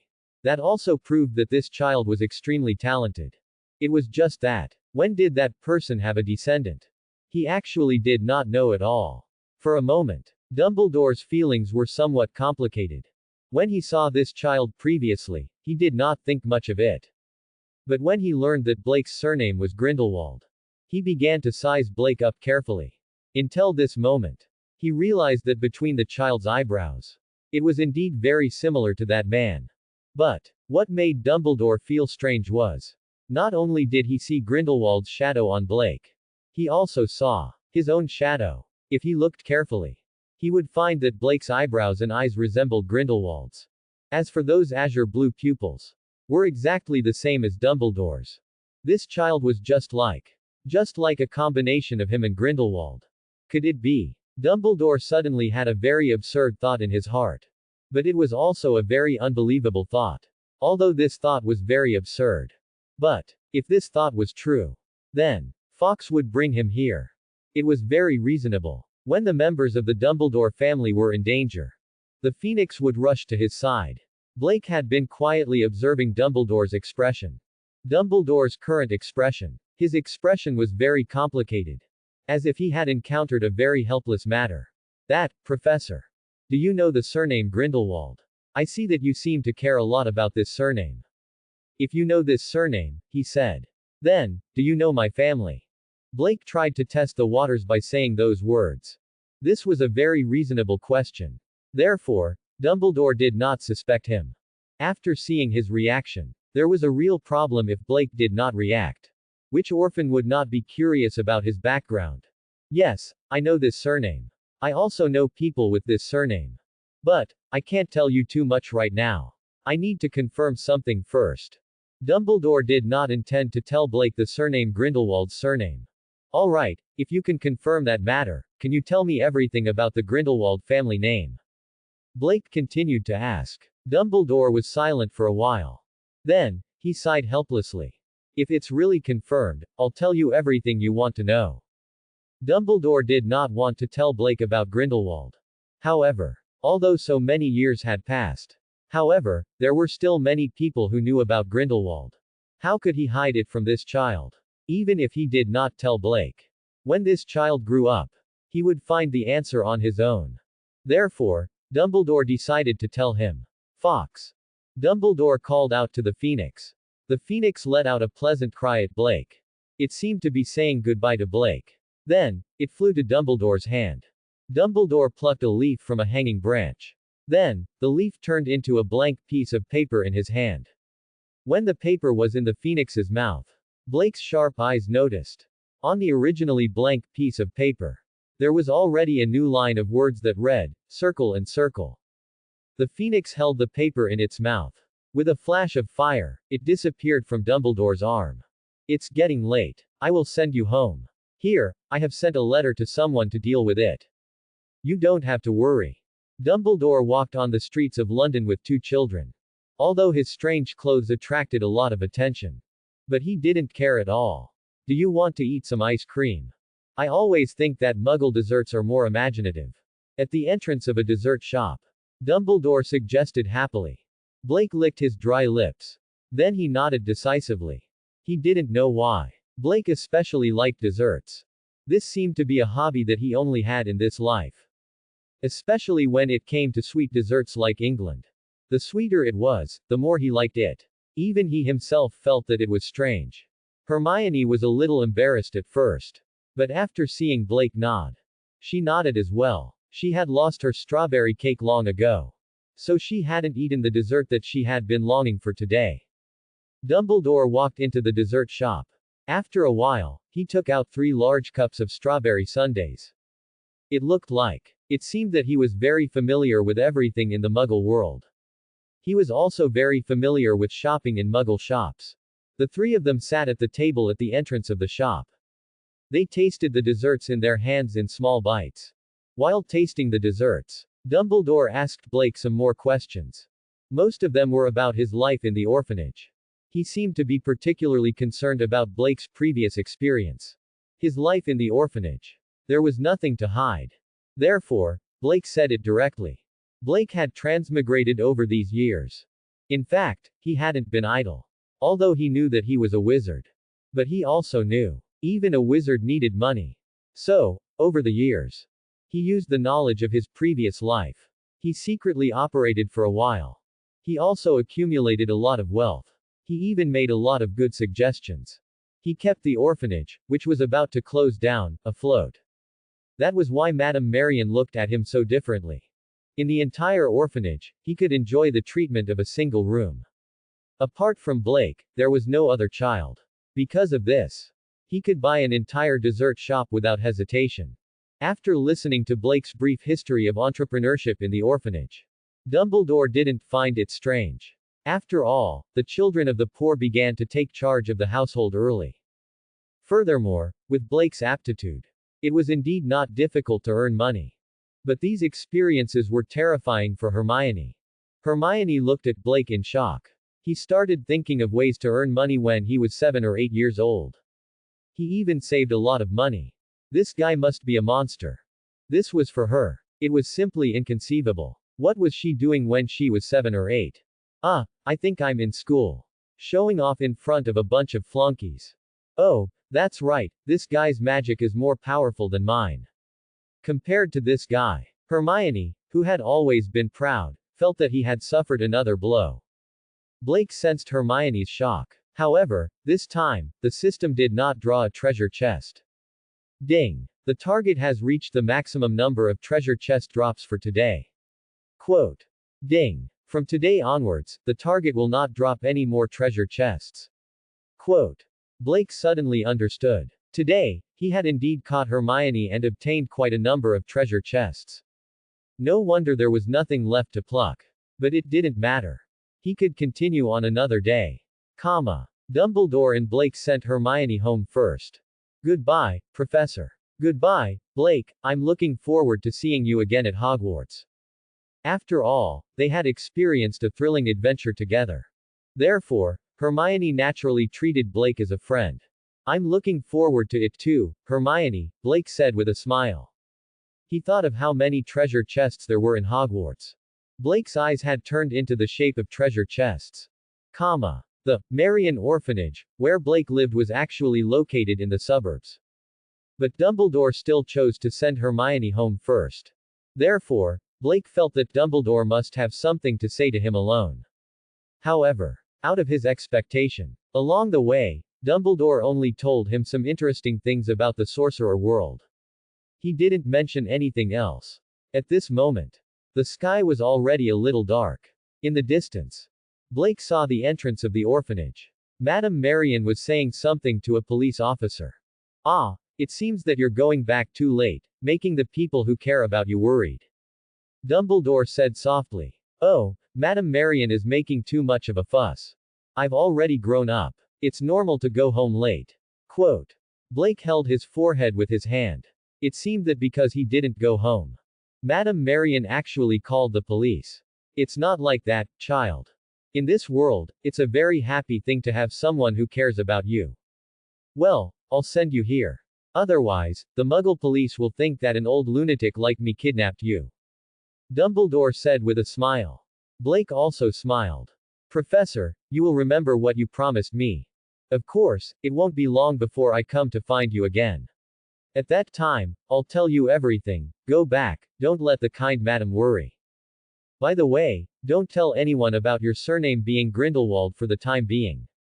Okay. Quote. Blake nodded and turned his head to walk towards the entrance of the orphanage.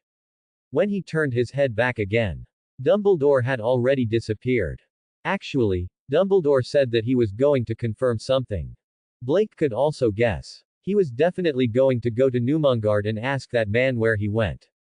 After all, a descendant of Grindelwald suddenly appeared. There was no reason for Grindelwald not to know. And Blake also hoped that Dumbledore would go and ask that man. After all, Blake really wanted to know what his background was like. Oh, Blake, do you know how worried I was about you? Quote. Madame Marion's voice interrupted Blake's thoughts. Ding. Congratulations to the host for obtaining a bronze treasure chest. Quote. The system's treasure chest even appeared. It seemed that Madame Marion was really angry this time. Blake could only smile bitterly and go up to her. He silently accepted Madame Marion's ruthless, trampling. Hogwarts. In an inconspicuous tower. Dumbledore opened an old door. He walked in quickly. Behind the door was a small room. In the middle of the room. There was a lonely table in the middle of the room. There was a thick book with a black cover on the table. And next to the book, there was a small silver ink bottle on the table.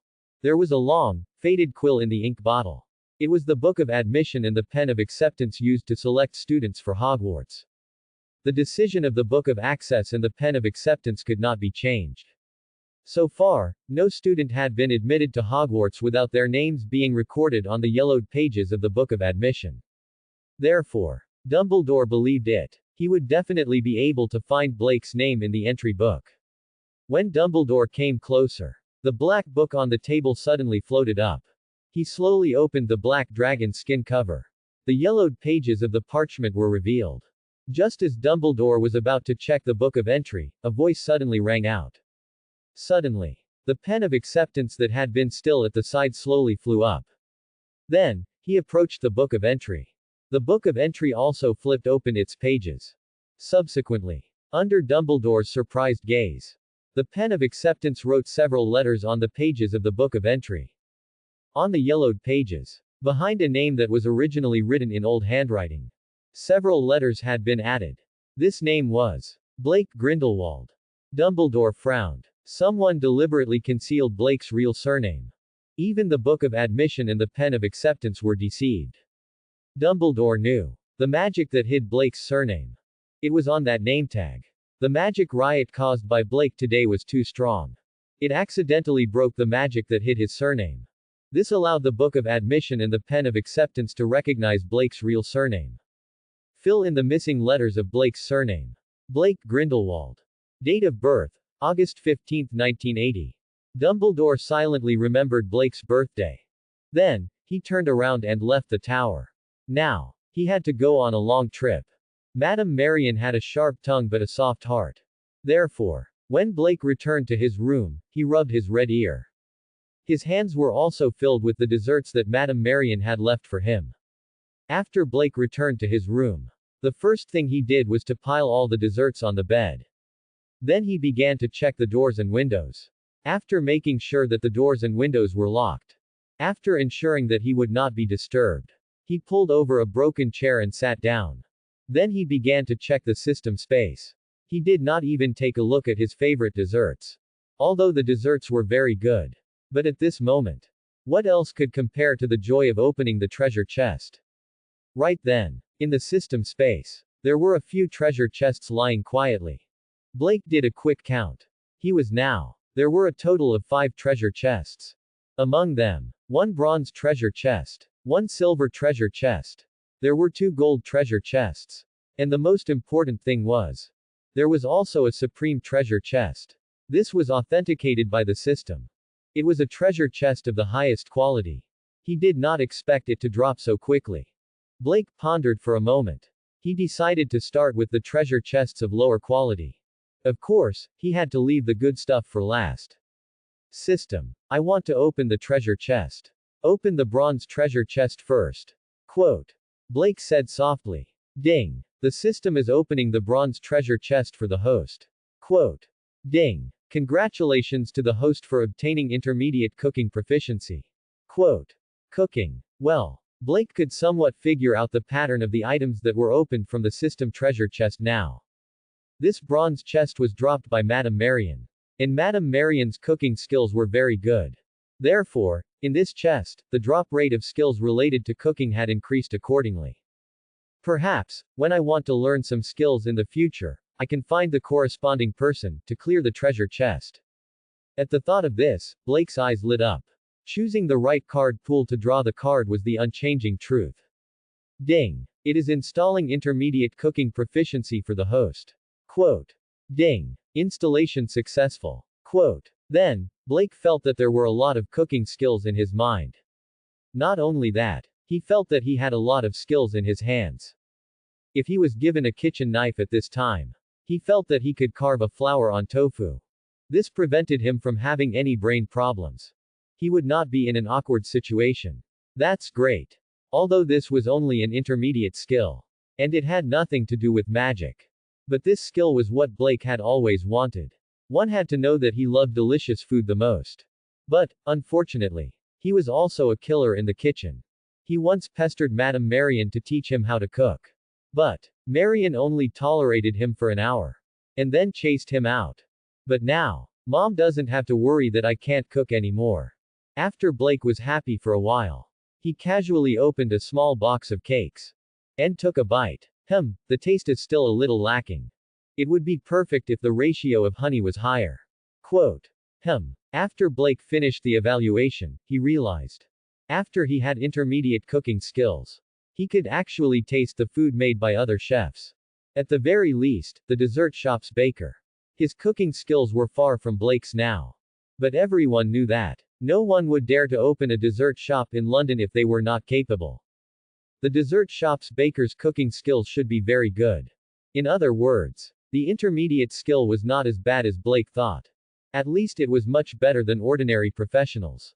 According to this comparison, then it might be an ordinary professional. The professional skills that he was good at. In the system's evaluation, he might only be able to achieve beginner skill proficiency. At this moment, Blake stopped looking down on the bronze treasure chest. It was a product of the system. It was indeed a premium item.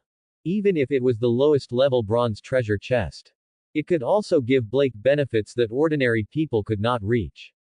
At the thought of this, Blake was looking forward to the next few treasure chests. System, help me open the silver treasure chest. There was only one silver treasure chest. However, it was dropped by Dumbledore. In other words, it should drop the skill or talent that Dumbledore was proficient in. Under Blake's expectant gaze, the system's voice sounded slowly. Ding. Opening the silver treasure chest for the host. Quote.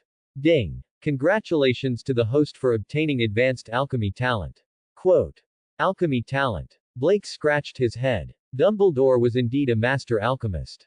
Although he was not as proficient as Nicole Lamore. But he was also very effective in alchemy. Therefore, this silver treasure chest had a talent related to alchemy. It was not bad. However, this talent was very good. For the current Blake, he could not use it for the time being. Because he had not even really come into contact with the magic world. Let alone come into contact with alchemy. But Blake was not discouraged. He could not come into contact with it now. Perhaps, he could use this talent to work with Nicole Lamore. Come into contact with this legendary alchemist. Then get some treasure chests or something from him. Blake made a mental note of this. Then, Blake looked at the two gold treasure chests again. From this moment on, this was the highlight. The two identical gold treasure chests were lying in the system space. Blake could not tell which one was dropped by Hermione. Which one was dropped by Dumbledore. But he would know when he opened it. System, open a gold treasure chest. Ding. Opening the gold treasure chest for the host. Quote. Ding. Congratulations to the host for obtaining the best Rue Niwen talent. Quote. Rue Niwen. Blake knew that there would be an elective course in the third year of Hogwarts. It was the study of ancient Runewen. This course was usually boring. It was just a theory course. The main purpose and the role of ancient Runewen was also very boring. It was used to translate the ancient documents recorded in ancient Runewen. Just like studying the oracle bone inscriptions. Then isn't this talent very useless? Blake frowned. But Blake thought about it. He felt that ancient Runewen might not be so useless. Because the Runewen in the Western legends. It usually referred to the runes. And in the legends, the rune script was magical. Magical words, if that's the case. Then can I use the parchment inscribed with ancient Runewen? Like a talisman. Thinking about it this way.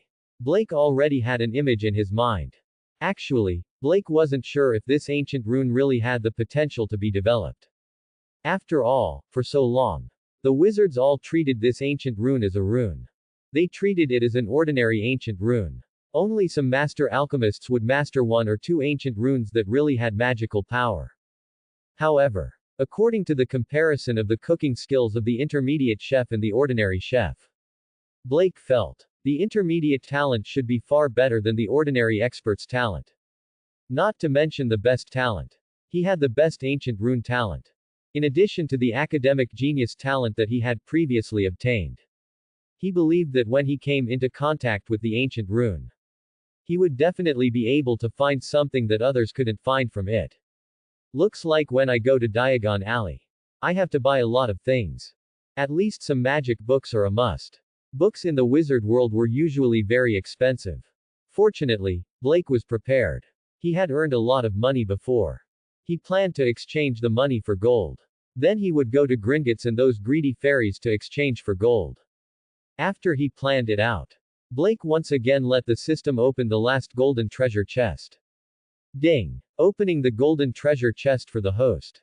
Quote. Ding! Congratulations to the host for obtaining the best casting skill. Quote. In the next second, a lot of new knowledge appeared in Blake's mind again. It's a skill. Blake was excited. Actually, the reward in the system's treasure chest. Even if it was a treasure chest of the same quality. Something of the same quality was opened. There was also a certain level division. Blake felt the reward of the skill category. It was better than the talent category. Because of the reward of the skill category. It was directly instilled into his body. For example, the cooking proficiency. This allowed Blake to skip the tedious practice process. He immediately had that kind of cooking level. As for the talent category, even if it was the best talent, he still had to go through a learning process. Only then could he increase his strength. Although this was also very good. But wouldn't it be better to learn it directly? Therefore, compared to the best ancient rune talent just now, the best casting skill now made Blake more excited. As the system finished installing the best casting skill, Blake immediately felt that something was different. That was, his casting seemed to have become easier. The curse that he had to use a lot of strength to release before. Now it could be released easily. In other words, it was just a permanent buff. Casting speed has greatly increased. The power of the curse has greatly increased. The cooldown has been greatly reduced. Magic power consumption has been greatly reduced. One had to know that wizard's casting. In fact, it was not enough to just know the spell. A young wizard who had just learned magic spells had to follow the prescribed order. Follow what the books taught. The syllable of the spell and the wand stroke. Both were perfect. Only then would he be able to achieve the best casting results. If there was a problem, there was a chance that the curse wouldn't work. Or even an accident. Blake too. He managed to successfully cast a lot of curses. But he didn't know any techniques or syllable pauses. Therefore, even though he had released his curse, it was still not enough. The power was not great. This was also the reason why he had to run away when he encountered the hidden monster. Later on, he defeated the hidden monster. It was also because his magic power had a huge increase. That was why he could forcefully crush it. But now, with this top-notch spellcasting technique, Blake's shortcoming would be completely eliminated. If Blake's original casting skill was just a small pipe, then now it had become a big river. The casting was smooth and unhindered. The current Blake, even if it was a profound spell, as long as he knew the spell, he could release it in one go. If Blake had gotten the best casting skill earlier, then even if his magic power didn't increase at all, he could still defeat the hidden monster. Blake excitedly experimented with several advanced spells. Then he looked at the last treasure chest. Supreme treasure chest. System. Open the supreme treasure chest. Quote. Blake was so excited that his voice was trembling. These gold treasure chests and silver treasure chests. The rewards were already so heaven-defying. Then this supreme treasure chest of the highest quality. What kind of heaven-defying good things would be opened? Ding. Opening the supreme treasure chest. Quote. Ding. Congratulations to the host for obtaining ancient magic. Quote. Buzz. Blake found that the situation of opening the treasure chest to learn skills was completely different from before. He saw a dark purple ball of demonic light suddenly appear. It quietly floated in front of Blake. It was like a ball of demonic will-o'-the-wisp. Ancient magic. Blake had some doubts in his heart. However, he still stretched out his right hand towards the ball of will-o'-the-wisp. Whoosh. His right hand hadn't even touched the ball of fire. The ball of fire seemed to be sucked by Blake's hand. It entered his hand. The next second, Blake only felt his whole body tremble. Then, his pair of blue eyes suddenly turned into a demonic purple. Blake only felt his whole body heat up. It was as if his whole body was soaked in hot water. After a while, this feeling completely disappeared. At this moment, Blake's eyes returned to their original blue color.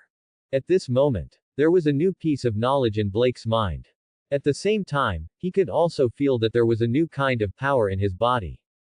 This was a power that was completely different from his own magic power. After carefully reading the new knowledge in his mind, Blake finally understood what ancient magic was. Ancient magic. To put it simply, it was an extremely simple attack spell. The biggest feature was only one. That was, it had an extreme attack power. It was so extreme that it could ignore defense. In the new knowledge in Blake's mind, there was a sentence that described this spell. That was, you can use any way you can imagine to kill your opponent. In the new knowledge, there were 3 more images. It seemed to be a demonstration of this magic. It was a blurry black shadow whose appearance couldn't be seen clearly. The first image was him summoning thunder to strike the enemy into flying ashes. The second image was him turning the enemy into the size of an ant and then stomping it to death. The third image was him pointing his magic wand and then draining the enemy's blood in an instant. It could be said that this was a magic that was as powerful as one's heart. However, because of the power of this magic, so the magic power consumed was extremely terrifying. Even now, his magic power had been greatly increased. And Blake, who had mastered the best spellcasting skills, he could only use it 3 times a day. Blake carefully felt the powerful force in his body. Then he whispered, in the future, this will be my ultimate move. This supreme treasure chest. It could be said that it allowed Blake to get his biggest trump card so far. The morning sun was especially warm.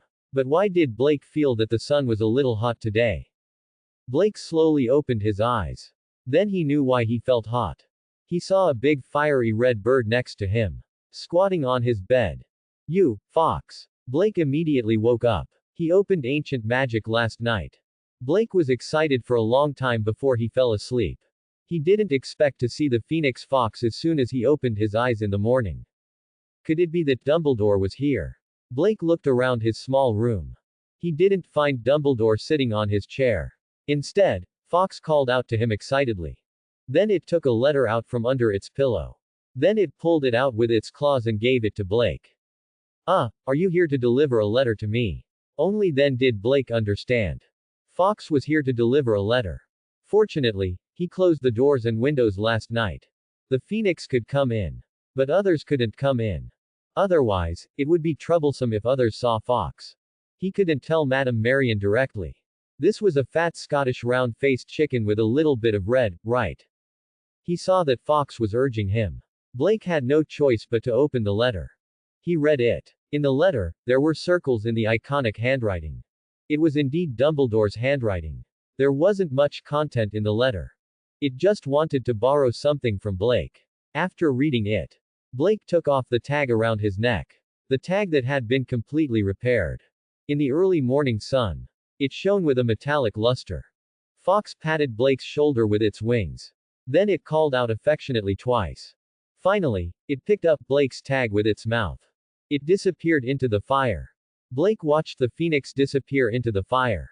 He knew that Dumbledore must have found something. That was why he needed his tag as proof. However, it had only been one night. Blake wasn't in a hurry. After Fawkes left, the temperature in the room seemed to have dropped by several degrees. Blake opened the door and windows, seeing that it was still early. Then he ran excitedly to the kitchen. Dumbledore took the tag from Fawkes's mouth. At this moment, it was on his desk. It was already filled with all kinds of strange tools.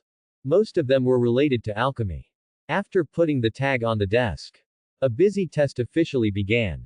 Croak, croak, quote. Mrs. Granger looked helplessly at the birdcage in her daughter's hand. There was an energetic owl in the cage. It was noisy and had a strange stench. She didn't know what was going on. His precious daughter, Hermione, had been clamoring early in the morning to go to Diagon Alley again. He said that he wanted to buy an owl that could only deliver letters. When he was asked who he wanted to write to, Hermione said, she wanted to ask the professor. Mr. Granger, who loved his daughter dearly, had no choice but to be with her early in the morning. He went to Diagon Alley again. After Hermione got home, Zhang Zian walked in. She rushed into the room barefooted. She opened the 2 letters she had written earlier. She handed them to the one she had just bought. The owl that she didn't even have time to name. Send this letter to Professor McGonagall first. Then send this letter to Blake. Quote. Hermione thought about the order very thoughtfully. Professor McGonagall naturally had the school's owl to bring back the letter. Blake didn't have an owl. She had to let the owl wait there for Blake to write the letter. Then, she would send the letter back. Croak, croak, quote. She didn't expect that the owl had just been bought. It was going to work soon. However, it had also been locked in a cage for a long time. Send a letter. It was just enough to stretch its muscles and bones. Looking at the owl that had turned into a black dot in the sky, Hermione recalled what happened last night. Just after saying goodbye to Blake and Professor Dumbledore, she tried the shapeshifting spell in her room. When she saw Blake use the shapeshifting spell to defeat the hidden beast, she was already thinking of trying it herself. Blake didn't know what magic was before. He only thought that his magic was just some kind of superpower. Then he could practice the shapeshifting spell very well. Then, she should be able to do it too. However, reality once again gave Hermione a heavy uppercut. That level of boulder. In Blake's hands, he could instantly turn into a moving, roaring lion. And Blake was casting without a staff. And even if she used a magic wand, she couldn't make a small stone change even a little bit. In fact, when Dumbledore and the others sent her home yesterday, she had once asked questions about the shapeshifting spell. Blake said casually, as long as he thought about what that thing would become, then that thing would become what it would become. Dumbledore agreed with Blake's statement. But he was still the same as Professor McGonagall. To Hermione, the shapeshifting spell was a profound subject. It required systematic training. Then why doesn't Blake need systematic training? Quote. He fumbled around on his own. And didn't use a magic wand. Quote. Every time she thought of this, Hermione felt that her originally arrogant heart had been hit by 10,000 points of critical damage. After trying for an entire night without any progress, Hermione had to give up her attempt helplessly. In the absence of a teacher to teach her, she had no way to learn at all. Therefore, she had the idea of writing a letter to Professor McGonagall for advice. That was why she had the idea of buying an owl early in the morning. Well, the letter to Blake was incidental. It was just some greetings between friends. She had already admitted helplessly. Blake's talent was indeed higher than hers. But, every time she thought of Blake, she said lightly. When the shapeshifting spell was very simple, she still couldn't help but go crazy. Marian Orphanage. Blake was lost in everyone's praise. Brother Blake's cooking is so delicious. Brother Blake, I want more. Ahem, don't let people misunderstand. Do you still want this spaghetti? Of course, Blake didn't mean to show off his cooking skills. He just wanted to give it a try. Even if he relied on his cooking skill, he would not be able to get more treasure chests.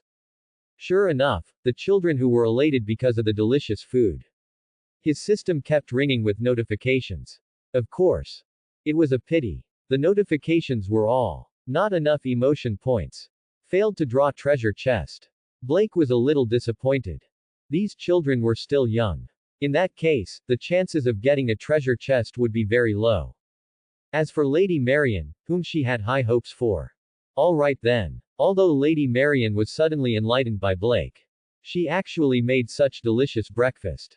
He felt extremely gratified and happy. Perhaps her emotions weren't as strong as when she was angry last night. Therefore, he failed to draw the treasure chest. This made Blake even more certain of his thoughts. That was, angry emotions were easier to get than happy emotions. Suddenly, the system notification sounded again. Ding.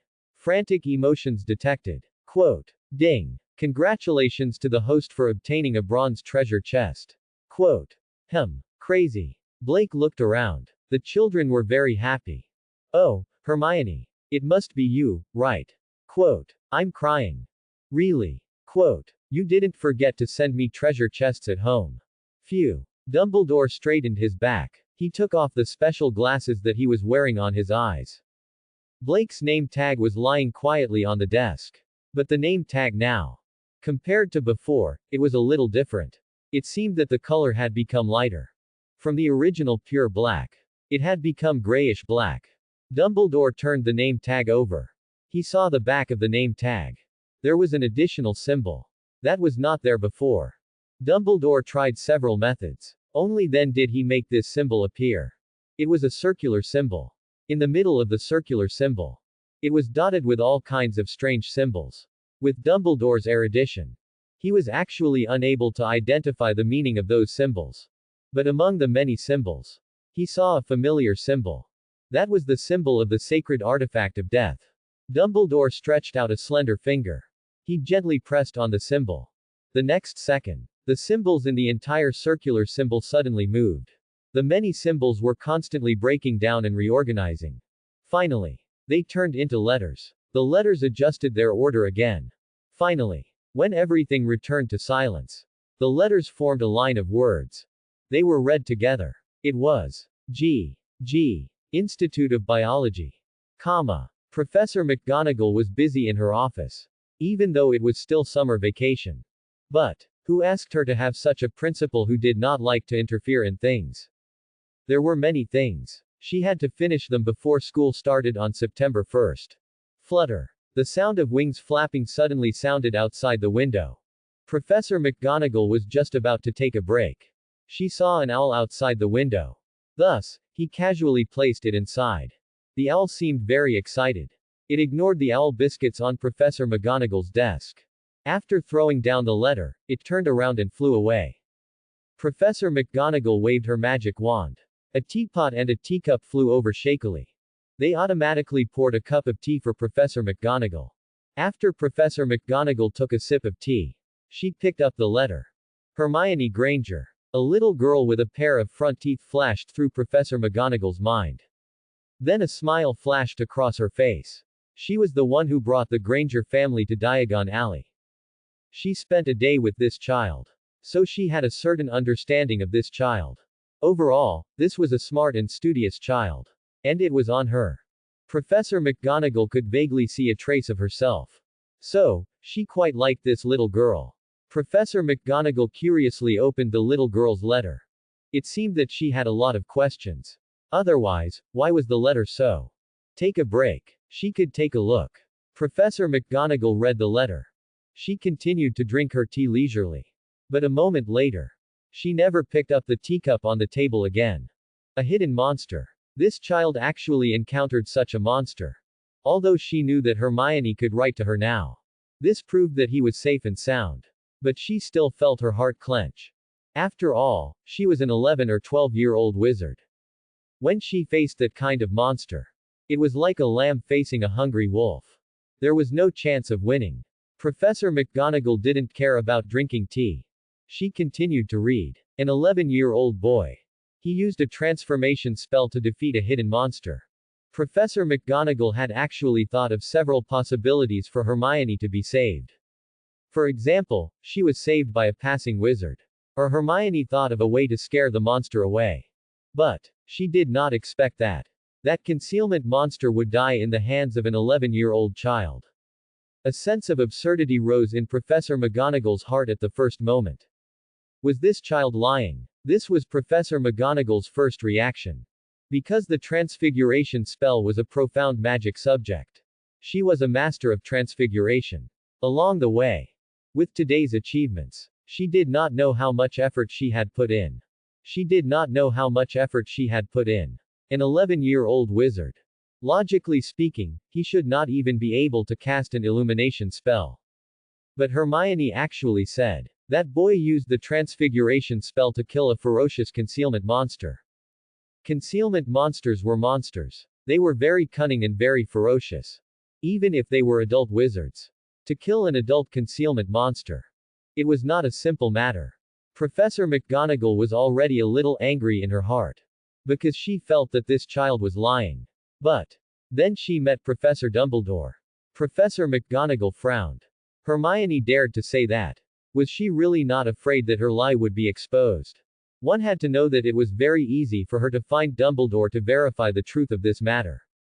Could it be that what she said was true? But how was that possible? An 11-year-old adept. He already had that level of transfiguration spell. According to Hermione, that was to instantly turn a big rock into a stone lion. Taking 10,000 steps back. A young wizard of this age.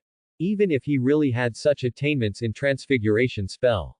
He did not have that kind of magic power to directly turn a huge rock into a stone lion in an instant, right? The second half of the letter. It was the question that Hermione asked for advice. She said that she was the same as the boy named Blake. She tried to use the transfiguration spell. But she could not even change a small rock. Then she asked Professor McGonagall. What should she do to get started with the transfiguration spell? Sigh, what a silly girl. How can the transfiguration spell be so simple? Quote. Professor McGonagall also had some guesses. Maybe Hermione wasn't lying. But turning the stone into a stone lion would save them. It wasn't that boy. It was Dumbledore. Professor McGonagall analyzed according to the letter. Maybe Dumbledore was nearby. Then, he hid in the dark and secretly helped. As for why he didn't come out to help openly, Professor McGonagall did not know. However, she knew that Dumbledore was capable of such strange things. Just as Professor McGonagall was thinking about how to reply to the letter, there was a knock on the door. Professor McGonagall put the letter down. Please come in. The door opened. Dumbledore strode in. His expression seemed to be a little tired. Minerva, I think it's better for me to tell you personally. I have some matters to attend to, so I need to make a long trip. So, the job we agreed on earlier. A helpless expression appeared on Professor McGonagall's face. All right, you have to go early and come back early, because there's a lot of work. Dumbledore nodded apologetically. He was ready to leave. Wait, Professor McGonagall suddenly called out to Dumbledore. She turned her head and looked at the letter on the table. I received a letter. The letter said that a boy used transformation to kill a hidden monster. Quote. I think this should be you. Professor McGonagall originally only wanted to confirm the guess in her heart. So, she wanted to ask Dumbledore if he was the one who saved the two children. However, before she could finish her sentence, she was interrupted by Dumbledore's slightly excited voice. Yes, that boy. Quote. He's only 11 years old, and he used transformation to kill a hidden monster. I've never seen such a genius. Ah, I forgot to tell you about this. But, congratulations, Minerva. This year, you'll have another genius student who can transform. Quote. Professor McGonagall was stunned when she heard Dumbledore's words. Hermione wasn't lying. This was actually true. An 11-year-old boy who could use transformation to kill a hidden monster. This was really a ridiculous thing. An 11-year-old child. How could he master transformation to such an extent? But Dumbledore confirmed it. Even though Dumbledore liked to do unexpected things sometimes, he was still a player. But colleagues for many years. Professor McGonagall could still tell when he was joking. When he was telling the truth. In other words, even though Professor McGonagall found it hard to believe. But now, she had to believe it. I understand your shock, Minerva. Minerva. Dumbledore sighed. An expression appeared on his face that said it should be so. When I saw the scene back then, I was even more shocked than you were. Dumbledore looked behind Professor McGonagall. The open letter on the table. The letter was sent by Miss Granger, right? Professor McGonagall nodded. That child wants to ask me about transformation. Dumbledore sighed. No wonder. She's a strong child, just like you back then. I think she must have suffered some blows yesterday. But in this world, genius doesn't mean everything. The most important thing is to never lose confidence in yourself. Professor McGonagall knew that this was the time when Dumbledore asked her to reply to the letter. To encourage the little girl. Otherwise, that child might really become self-conscious. Sometimes, the more conceited a person was, the more fragile they were. Dumbledore pondered for a moment. Then he spoke. Well, since you already know about that boy, then I can tell you a little. You'll know sooner or later anyway. Professor McGonagall had just come back to her senses. She looked at Dumbledore in confusion. That boy, in fact, the matter I'm going to do this time is related to him. Dumbledore said softly. That boy. Professor McGonagall looked at Dumbledore in confusion. What about him? Professor McGonagall and Dumbledore had been colleagues for so many years. She hadn't seen such a helpless expression on Dumbledore's face for many years. That boy used to be called Blake Green, Dumbledore said. Oh, I remember. Professor McGonagall nodded. Every year at this time, she would be the one to check the entry book. He also copied down the names of the young adepts of the right age. Then, he prepared the admission letter. She had an impression of Blake Green. Take a look at the book of entry and you'll understand. I'll tell you more when I'm back. After all, it's not completely confirmed yet. My thoughts are just unconfirmed conjectures. Dumbledore's face was solemn. All right then. Professor McGonagall was very curious. However, since Dumbledore wasn't sure yet, in that case, it would be inappropriate for her to ask further. He could only hope that Dumbledore's investigation wasn't anything bad. Or else, the world of adepts had only been peaceful for a few years. After Dumbledore left, Professor McGonagall thought for a moment. He immediately walked towards the tower where the book of entry was stored. This was the first time she had been there twice in a year. The book of entry opened. Blake Green. Green, Grindelwald. Professor McGonagall looked at Blake's surname. She looked at the newly written letters after Green. Then, she covered her chest in shock. Grindelwald. No wonder Dumbledore had such an expression. That child was actually that man's descendant. Moreover, why wasn't Grindelwald recorded in the book of entry? The answer to everything. Perhaps he would have to wait for Dumbledore to come back to find out. Blake was eating breakfast while reading the letter sent by Hermione. Suddenly, the system beep sounded. Ding. Detected an emotion of shock. Quote. Ding. Extracting the treasure chest for the host. Quote. Ding. Congratulations to the host for obtaining a gold treasure chest. Quote. The noodles on Blake's fork fell off. Hiss. Another treasure chest. Which immortal sister sent me this treasure chest? Blake looked at the gold treasure chest in the system space in surprise. Could it be Hermione? That's not right. I didn't provoke her today. Even if she was shocked, I didn't have a treasure chest. The subject of the emotional fluctuation had to be Blake himself. Only the system would trigger the extraction of the treasure chest. If it wasn't, then the system would continue to pretend to be dead. Of course, Blake didn't know. It was because of a letter from Hermione. It caused Professor McGonagall to be shocked and depressed by his deeds. Of course, if Blake knew, he would definitely run to Hermione's house and kiss her hard. She was really a treasure girl. Not only did she send him a treasure chest, she even let others send him a treasure chest. That's great. Blake looked at a bronze treasure chest and a gold treasure chest in the system space. He was extremely happy. Maybe I should buy a lottery ticket today. Blake hurriedly finished his breakfast. Then he ran back to his room. System, help me open the bronze treasure chest. He ran back to his room to open the treasure chest again. It was because Blake was worried that a special situation like the ancient magic last night would happen again. If something suddenly appeared in front of him again, he couldn't explain it. Ding. Opening the bronze treasure chest for the host.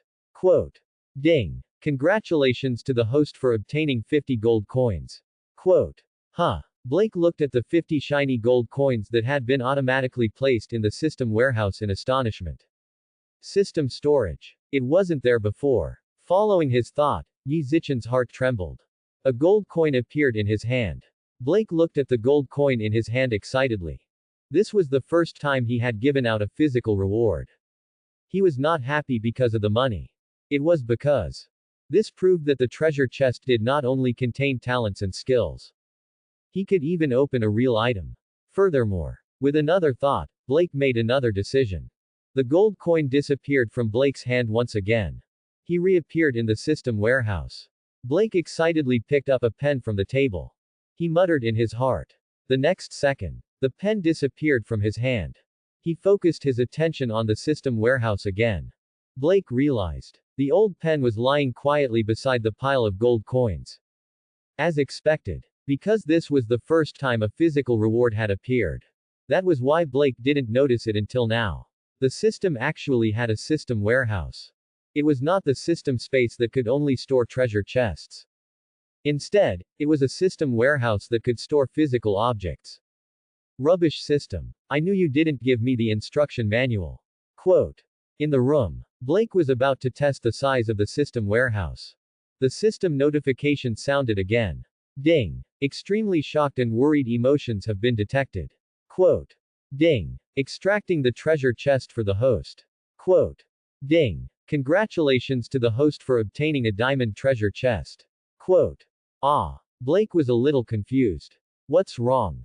Just now, there was a gold treasure chest of unknown origin. Now, there was another diamond treasure chest. And it was even a diamond treasure chest that was second only to the supreme treasure chest. A moment ago, he was still scolding the system. The next moment, the system gave him another big gift. This made Blake, who was originally extremely bold, feel a little scared. Big brother system. I admit that my tone just now was a little rude. But don't be so impulsive. It made me a little scared. Actually, this diamond treasure chest. It also came from Professor McGonagall. It was when she saw the surname Grindelwald.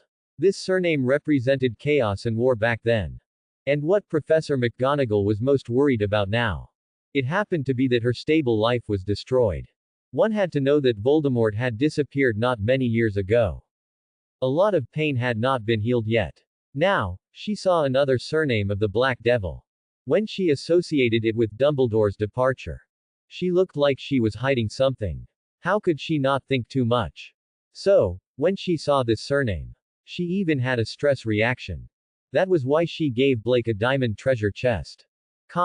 Blake waited for a moment. After realizing that he was not struck by lightning. Only then did he feel relieved. Someone should know that I killed the hidden monster yesterday. Did Hermione tell others? Blake glanced at the letter that he had placed on the desk. And the owl that was still standing on the branch outside the window. Then, he understood. Hermione could write to him. Then, naturally, he could write to others. That's a good idea. Blake rubbed his chin. What if he did something shocking in the future? Then, they would spread the word through various means. Could it be just like today? He was sitting at home, but a treasure chest fell from the sky. Wonderful. Blake was laughing so hard that his eyes couldn't be seen. She saw him standing on the branch. He looked at his owl impatiently. Blake took out his broken fountain pen from the system space. Then, she tore a piece of cardboard from the cake box next to her. She wrote a serious reply to Hermione. Hermione is a girl who loves to share. In the future, he would do some amazing things. She would probably have to write letters to spread it at first. The owl picked up Blake's letter with its beak in disdain. Then, it fluttered away. After watching the owl leave, Blake said, "I'm sorry." She closed the window again and drew the curtains. After that, he focused all his attention on the two treasure chests in the system space. Although the bronze treasure chest gave him some money, it was still too late. However, it could be considered as activating the usage of the system warehouse. It really wasn't a loss. Now, the two treasure chests. What kind of surprise could they bring him? Especially the diamond treasure chest. That was a treasure chest that was only one level lower than the supreme treasure chest. As usual, he would open the low-level one first. Ding. Opening the gold treasure chest. Quote. Ding. Congratulations to the host for obtaining the supreme grade transformation skill talent. Quote. Ding. Installing the supreme grade transformation skill talent for the host. Quote. It was only for a moment. Blake felt that his transformation skill level, which had been stagnant, it actually improved a lot. This was under the circumstance that he had not taken the initiative to learn. If he studied the transformation skill now, with the double blessing of the supreme grade genius talent and the supreme grade transformation skill talent, wouldn't his transformation skill level improve by leaps and bounds? At the thought of this, Blake could not hide the joy in his heart. His transformation skill talent should not be low. Otherwise, he would not have been able to do it without guidance. He could barely use the transformation skill. However, he was far from reaching the level of a top genius. But now, he was a top genius in the transformation skill. After being happy, Blake did not immediately try to study the transformation skill. Instead, he locked his gaze on the diamond treasure chest in the system space. He was full of anticipation for this. System. Open the diamond treasure chest. Quote. Ding. Opening the diamond treasure chest for the host. Quote. Ding. Congratulations to the host for obtaining the big druid template. Quote. Ding. Would the host like to apply the template? Quote. Template. Big druid. Blake was slightly stunned. Previously, he had opened a Gandalf template in the novice gift pack. That template allowed his strength and magic to grow to a terrifying level. However, he had not come into contact with many wizards so far. And Dumbledore had not made a move. Therefore, he did not know how much he had grown. However, if the template reward could only be opened from the diamond treasure chest, didn't that mean that, when he opened the novice gift pack, he got a diamond treasure chest for free? Although Blake had many thoughts in his heart, he did not hesitate at all. Applying the template. Ding. Applying the big druid template for the host. Quote. Ding. Template applied successfully. Quote. As the system prompt sounded, Blake felt as if his whole body was on fire. He let out a loud cry. Then he took off his clothes. Because it was too hot. Just when Blake suspected that he was about to catch fire, the heat on his body instantly subsided. If Blake had not realized that his skin was still red, he would have doubted everything that had just happened. It was just a hallucination of his. Blake felt that there was a lot of knowledge in his mind. That was the unique magic of the druids. He silently put his clothes back on. Then he pulled open the curtains. He looked at the forest in the distance. He seemed to hear the whispers of the trees. Hear the breathing of the earth. Hear the quarrel of the birds in the forest. A sense of intimacy arose spontaneously. He had an instinctive feeling. Whether it was a plant or an animal, he could understand their whispers. And it seemed that as long as he was willing, he could make these creatures do anything for him. At the same time, he also felt that his body seemed to have undergone some strange changes. It seemed that, the next second, Blake followed his instincts. His body suddenly changed. A green light flashed. Blake's figure disappeared on the spot. In his place was a black crow. In the next second, the black crow's body changed. It turned into a cat. Finally, the cat disappeared. Blake's figure reappeared in the room. This is the skill of the big druid. It's really a magical skill. Blake was overjoyed. With the great druid template, he had an extremely high affinity with animals and plants. And he could also understand the communication between animals and plants. Don't underestimate this. He could communicate with animals. Then he could easily tame powerful magical animals to fight for him. Similarly, he could communicate with plants. Then he could easily know the needs of plants. He could better cultivate all kinds of magical plants and herbs that were difficult to cultivate. Of course, if some plants were raised well, they could also be used for combat. And Blake also had the ability to grow plants and strengthen animals. Other than that, Blake could also freely transform into various animals. And, no matter what kind of animal he transformed into, he could have all the abilities of that animal. It could be said that, excluding the attack and lethality, there was no need to talk about it. In terms of practicality, the great druid template that was opened from this diamond treasure chest It was even better than the ancient magic that he opened from the supreme treasure chest last night. After Blake adapted to his new ability, he discovered another rule of the system's treasure chest. That was, so far, if the quality of the treasure chest was above diamond, the items that were opened would not be 100% related to the person who opened the treasure chest. For example, the ancient magic of the supreme treasure chest. Dumbledore didn't seem to know ancient magic. As for this diamond treasure chest, judging from the top-grade transformation talent that he opened from the golden treasure chest, Hermione was most likely writing a letter to Professor McGonagall. That diamond treasure chest and golden treasure chest should also be from Professor McGonagall. Professor McGonagall didn't know the skills of a druid. If he insisted on being related, that was, Professor McGonagall was an animagus. He could turn into a tabby cat. Blake excitedly held the door handle. He wanted to go out and carefully test the abilities of a druid. But he remembered the ban that Madame Marion gave him last night. Cough cough. Blake could only retract his hand reluctantly. But he was a great druid. Blake locked the door again. Then he opened the window. A moment later, a white pigeon quietly flew out of Blake's window. Austria. Numungard. Many years had passed. Dumbledore once again set foot on this land. If it wasn't for Blake, perhaps he would never come to this place again in his life. She would never see that person again. If he still had a choice, he wouldn't come this time either. It was too long ago. The information regarding Grindelwald, less than a tenth of them were left. He had no way of knowing. The string of letters behind the name tag. What exactly did the GG Institute of Biology represent? Unless, ask Grindelwald directly. The majestic building of the past. Now, it had been reduced to ruins. On the dilapidated wall, he could still vaguely see the broken and faded letters on it. Even though that sentence was now incomplete. But Dumbledore could still remember clearly. For the greater good. It had been many years. Except for the tower where the man was imprisoned. The former Numungard. There was not a single intact building left. On the tower. In the narrow stone room. A stooped figure. He was curled up. Hiding in the corner. There was no light in his dark eyes. He was motionless. Like a stone puppet that had been abandoned in the corner for thousands of years.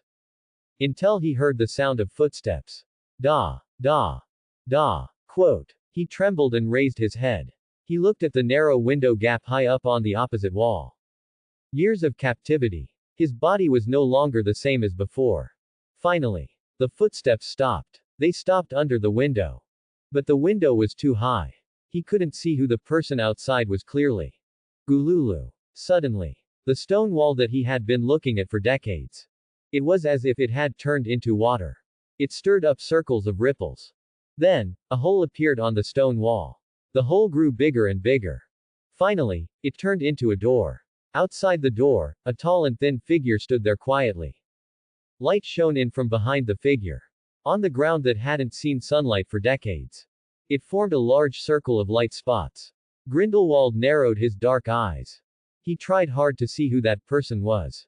The tall and thin figure slowly walked in.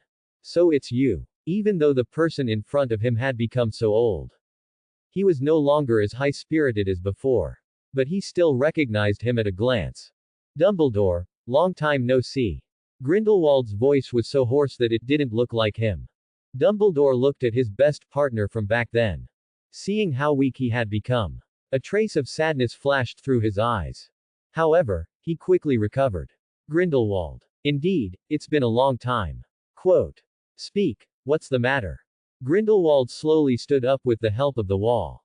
He and Dumbledore had long broken up. So he naturally knew. Dumbledore definitely wasn't here to reminisce about the past. I'm here just to ask you a few questions. Dumbledore didn't beat around the bush. He went straight to the point. Grindelwald stood up. However, this action of standing up seemed to have taken a lot of effort. It made him pant. Ask away. Do you have any descendants? Dumbledore quietly looked into Grindelwald's eyes. Hearing Dumbledore's question, Grindelwald was obviously stunned. Ha ha. Then, he began to laugh wildly. Such an intense and wild laughter. He almost couldn't breathe. Dumbledore waited quietly. He waited until Grindelwald stopped laughing. Then he asked softly, what are you laughing at? What am I laughing at? Grindelwald supported himself against the wall with difficulty. Shouldn't you know best whether I have descendants or not? That's right, that's why I came to ask you. Dumbledore said as he took out the name tag. The name tag slowly floated from Dumbledore's hand to Grindelwald. Grindelwald was shocked when he saw the name tag. The expression on his face clearly froze for a moment. He hesitantly reached out his hand. He took the name tag. Judging from Grindelwald's expression, obviously, he recognized what it was. Not long ago, I met a boy. He's very talented. Then he told me his name was Blake Grindelwald. Grindelwald abruptly raised his head. Dumbledore saw surprise in his eyes. So, you're not going to say anything to me? Grindelwald lowered his head. He looked at the name tag in his hand. He gently stroked Blake's name on the name tag with his finger. Suddenly, he laughed out loud again. Dumbledore was still very patient this time. He waited for him to finish laughing. However, this time, Grindelwald waved at him. Come here. Dumbledore walked closer to Grindelwald. Grindelwald raised his hand and put it to his mouth. It seemed that he wanted to whisper to Dumbledore. Dumbledore subconsciously lowered his head. Then, I know what you want to know. But, I won't tell you. Ha ha ha. Grindelwald laughed maniacally again. Dumbledore slowly straightened his back. However, there was no anger on his face. He quietly waited for Grindelwald to finish laughing. Then, he said softly again. Just like how I understand you, you should also understand me. I won't hurt that boy. No matter what relationship he has with you. Your sins back then have nothing to do with him. The smile on Grindelwald's face gradually disappeared. You're still the same as before. Hee, you can always tolerate a lot of strange people. Even if the other party is a freak. Even if the other party's origin is unknown. But, the only thing you can't tolerate is me. I've given you a chance. Dumbledore interrupted Grindelwald's words. You should know that the person in this world who is the most unwilling to be your enemy is me. But you, forget it, I'm not here to talk to you about the past. It's still the previous question. I want to know what's going on with that boy.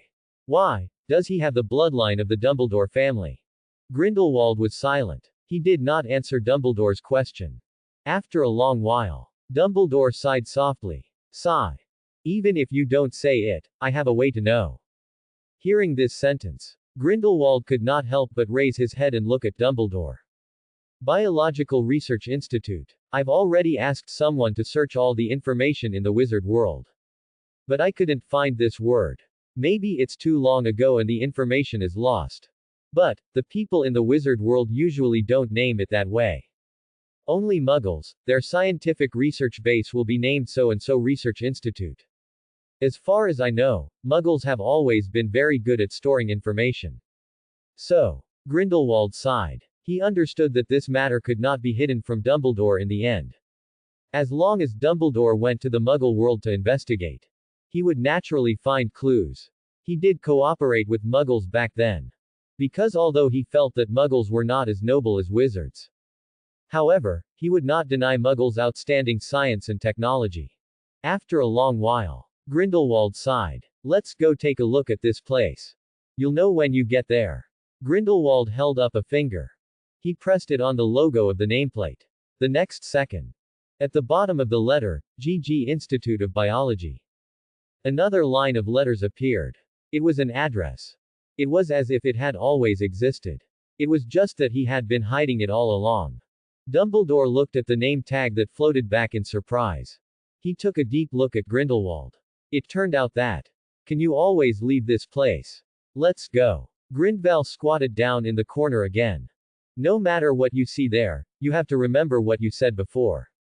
Also, be careful. It was originally a failed experiment. Quote. That boy should never have appeared in this world. Yet now, he has appeared. You have to be careful. The mastermind behind all of this. By the way, remember to close the door when you leave.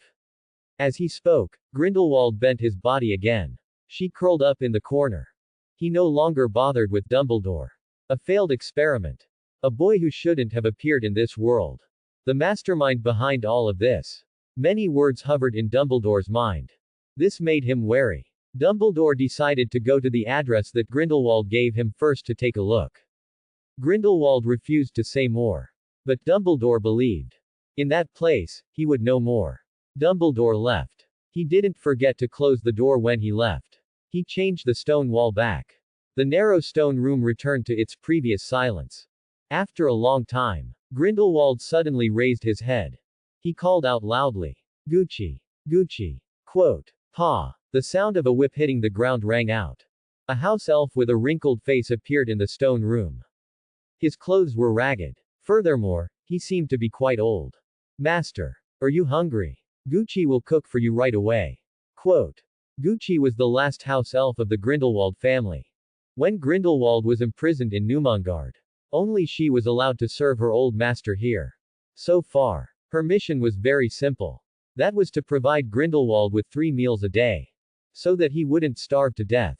You heard it all, right? That boy, the boy with Grindelwald's blood in his body. Gucci sobbed excitedly. Yes, master. I heard it. Quote. Gucci is so useless. She didn't know that there was still a little master alive until now. Grindelwald interrupted Gucci's soliloquy. Gucci. Go. Go, see that boy. Quote. Then, come back and tell me about his situation. Gucci hesitated and said, but. Old master, Gucci has left. Old master will starve. Quote. I said. Go and see that boy. Quote. Yes, yes, old master. Gucci will go now. Quote. But, please allow Gucci to prepare enough dry food for old master first. This time, Grindelwald didn't refuse. Blake looked at the behemoth in front of him speechlessly. Who can tell me? Why is there such a big Russian grizzly bear in England? In front of Blake, a silly brown bear was standing right in front of him. And as far as Blake knew, brown bears usually lived in Russia. But this was England. And it was the suburbs of London. Even if there were bears in the wild in England, they shouldn't be able to run to this place without any hindrance. Hiss. Blake looked at the silly bear in front of him with a toothache. He was speechless. Previously, Blake sneaked out. It was to test the druid's ability in the forest. Then, this silly bear appeared. After seeing Blake, it rushed over decisively. Just when Blake thought it was going to attack him. This silly bear was actually lying on the ground. It was crying directly. It was whining like a spoiled child. Translated, it was, Boss, I'm hungry. Food. Please provide for me. Quote. Yes, yes. You said that you ran away from the circus. Oh, you said that the bad guys in the circus always used a small whip to whip you. Ah, they didn't even give you food. Quote. That's too much. That's too infuriating. How could they do that? What? You ate half a cow for a meal. Quote. Goodbye. Blake turned around and ran. What a joke. Half a cow for a meal. Half a cow could feed the children in the entire orphanage for a month. If it was changed to money, it could buy 3 months' worth of rations. Originally, Blake wanted to raise a bear to play with. But now, he didn't want to be poor from eating. Then, Blake found that one of his legs was hugged by a pair of thick bear paws. It looked at Blake with tears in its eyes. Let go of me. There's no fate between us. Ah, you said that I misunderstood.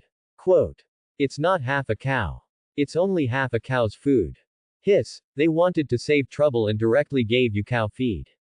What the fool. They can do that. Quote. They said that you're an omnivore, so it doesn't matter. They're too inhumane. Look, you've lost weight from hunger. Blake stopped running. If it didn't eat half a cow for a meal, then he could still afford to raise it. And, it was a bear. Shouldn't it hunt by itself? And it still wanted him to give it food. This brown bear had obviously grown up in the circus since it was young. Therefore, it didn't really need to hunt.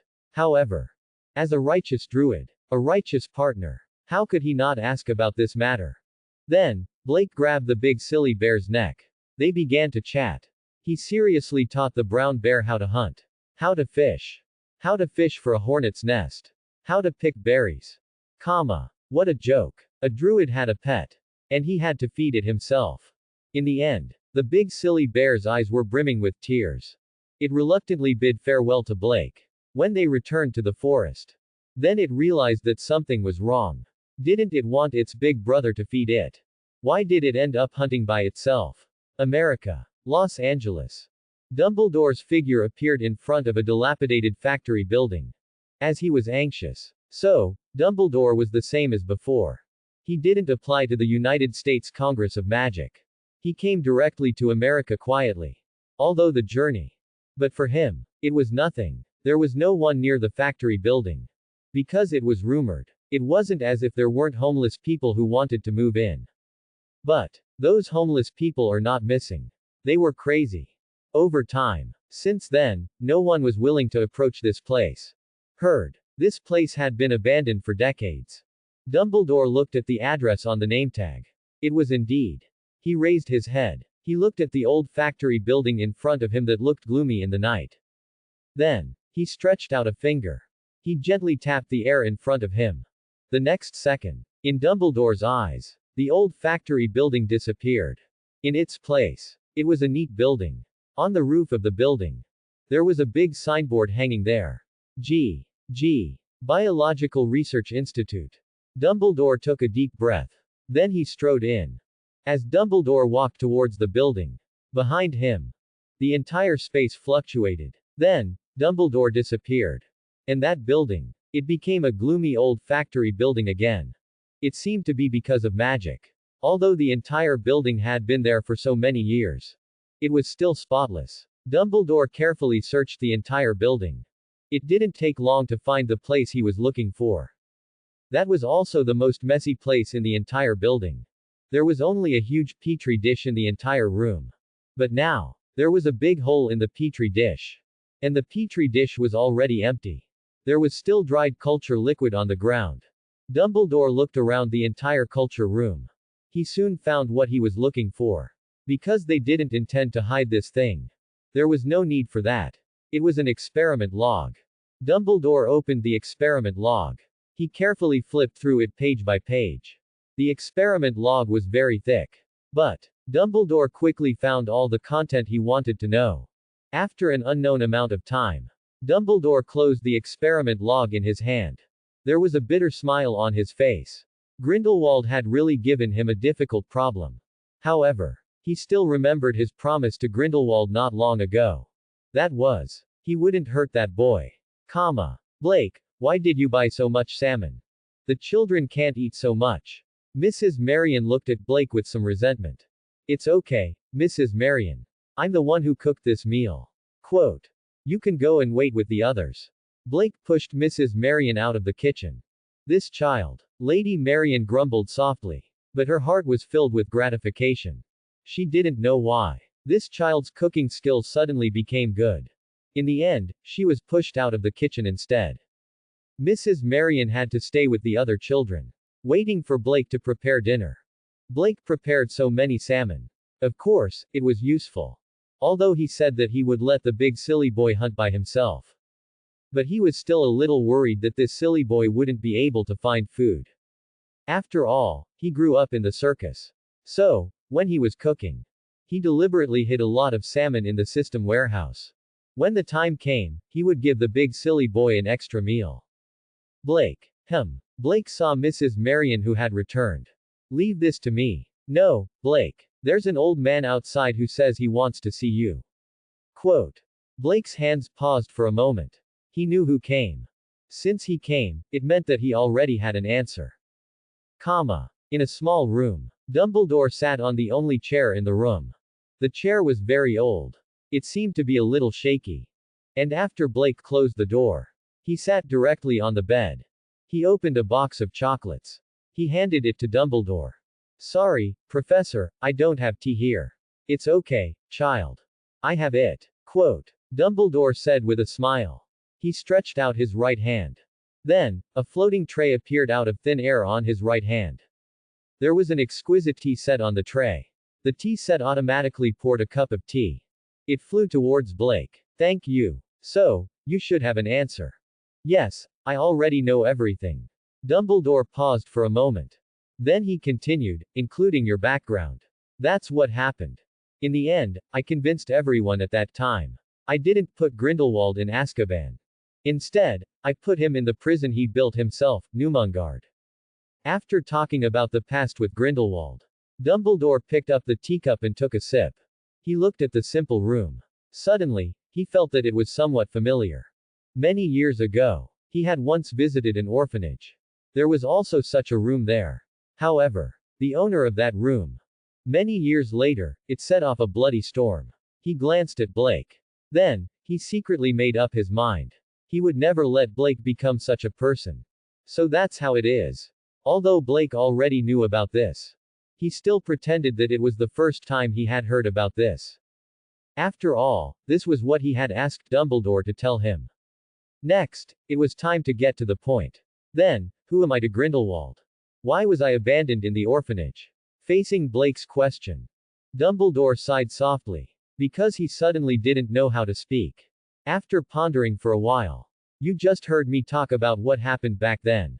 So, of course, you know that Grindelwald had been pursuing Creed's Byerban. Blake nodded. Creed's was actually a member of the Dumbledore family. It was just a freak combination of factors. That encounter was quite tragic. He became silent, and then became a sharp sword in Grindelwald's hand. Fortunately, in the end, he abandoned the dark and went over to the light. Although it was a little sudden. About you, it all started with Credence, oh, my nephew. It started when Aurelius Dumbledore left Grindelwald. It has something to do with him? Blake asked. Actually, it has something to do with his departure, Dumbledore replied. With his departure, Grindelwald needed another sharp sword. Then, he thought of create a sword that is sharper, tougher, and more convenient to wield. This sword had to be the strongest. So, he established a biological research institute. The members of this research institute. A master alchemist from the world of sorcerers. There are also top biologists from the Muggle world. When Blake heard this, a bad premonition arose in his heart. From the most powerful sorcerer in the world at that time. Please forgive me for not being so modest. At that time, they were the two most powerful magi. It's me and Grindelwald. He used a drop of blood that he took from me many years ago. With his own blood. With top-notch alchemy and top-notch biology. A new life form was created. He wanted to ensure that this life form had all the talents of the two great magi. Dumbledore paused at this point. Because he had to give Blake some time. Let him digest this important news. To be honest. When he first saw this in the experiment log. It took him a long time to calm down. Not to mention Blake. That was a crazy experiment. Grindelwald was trying to create life. At this moment. Blake completely understood. At this moment, he only felt that thousands of alpacas were galloping through his heart. That life form is me. After receiving Dumbledore's affirmative answer. Blake's entire body was flustered in the wind. So, I'm actually not a human. Actually, I'm just a created. A monster. A killing machine to help him complete his so-called great cause. Dumbledore shook his head. No. Child, you are human. Quote. You are not a monster. Blake sighed. But I don't even have a mother, right? Dumbledore was speechless for a moment. Blake grew up in a petri dish. Of course, he didn't have a mother. But you are indeed human. There is a technical term for this among the Muggles. I think it is called cloning. Blake knew that Dumbledore was comforting him. Clones weren't like him. And then, if the experiment on me had been successful decades ago, Ji Yuxianwei said. Then why was I not born until 11 years ago? Blake asked the key to the problem. Logically speaking, with his current appearance, the experiment could be considered a success. Blake had perfectly inherited the strengths of the two great wizards. He had confidence, even if he didn't have a system. In the end, he would definitely go further than Dumbledore and Grindelwald. Then, why wasn't he born decades ago? No, Blake, Dumbledore sighed softly. That experiment. Actually, it was not successful. That experiment failed in the end. Blake's eyes suddenly widened. That experiment failed. If it failed, where did he come from? Dumbledore continued. Because although the fetus was born perfect. But, he has no soul. Only an empty shell. It's impossible for an empty shell to become a sharp sword. And at that time, our counterattack had already begun. So, all the people in the research institute evacuated. And you were considered a failure by them. When they left, they didn't take you with them. So, you were sealed in that petri dish. Blake suddenly understood. In fact, this experiment failed. It was only because of the sudden appearance of his soul. That was why this failed experiment. Unexpectedly, it succeeded. That's not right. Since those people thought I was a failure back then, they didn't take me with them. Why did it take decades? Will someone release me again? And abandoned me at the entrance of the orphanage. And who tampered with my name tag, crossed out Grindelwald's surname. Quote. And who tried to let me know my background after I became an adult. Dumbledore looked at Blake with admiration. You are a smart child. Blake. This is the key of the problem.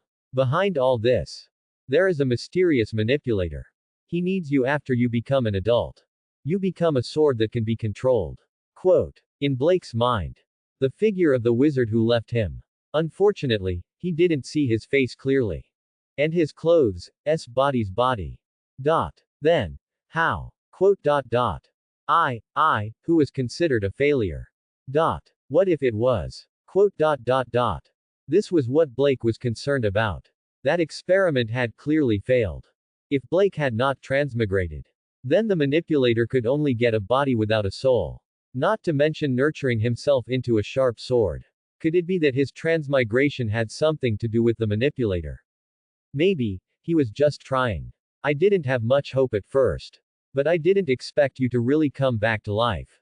Dumbledore explained. Thanks for watching, please subscribe and support our channel.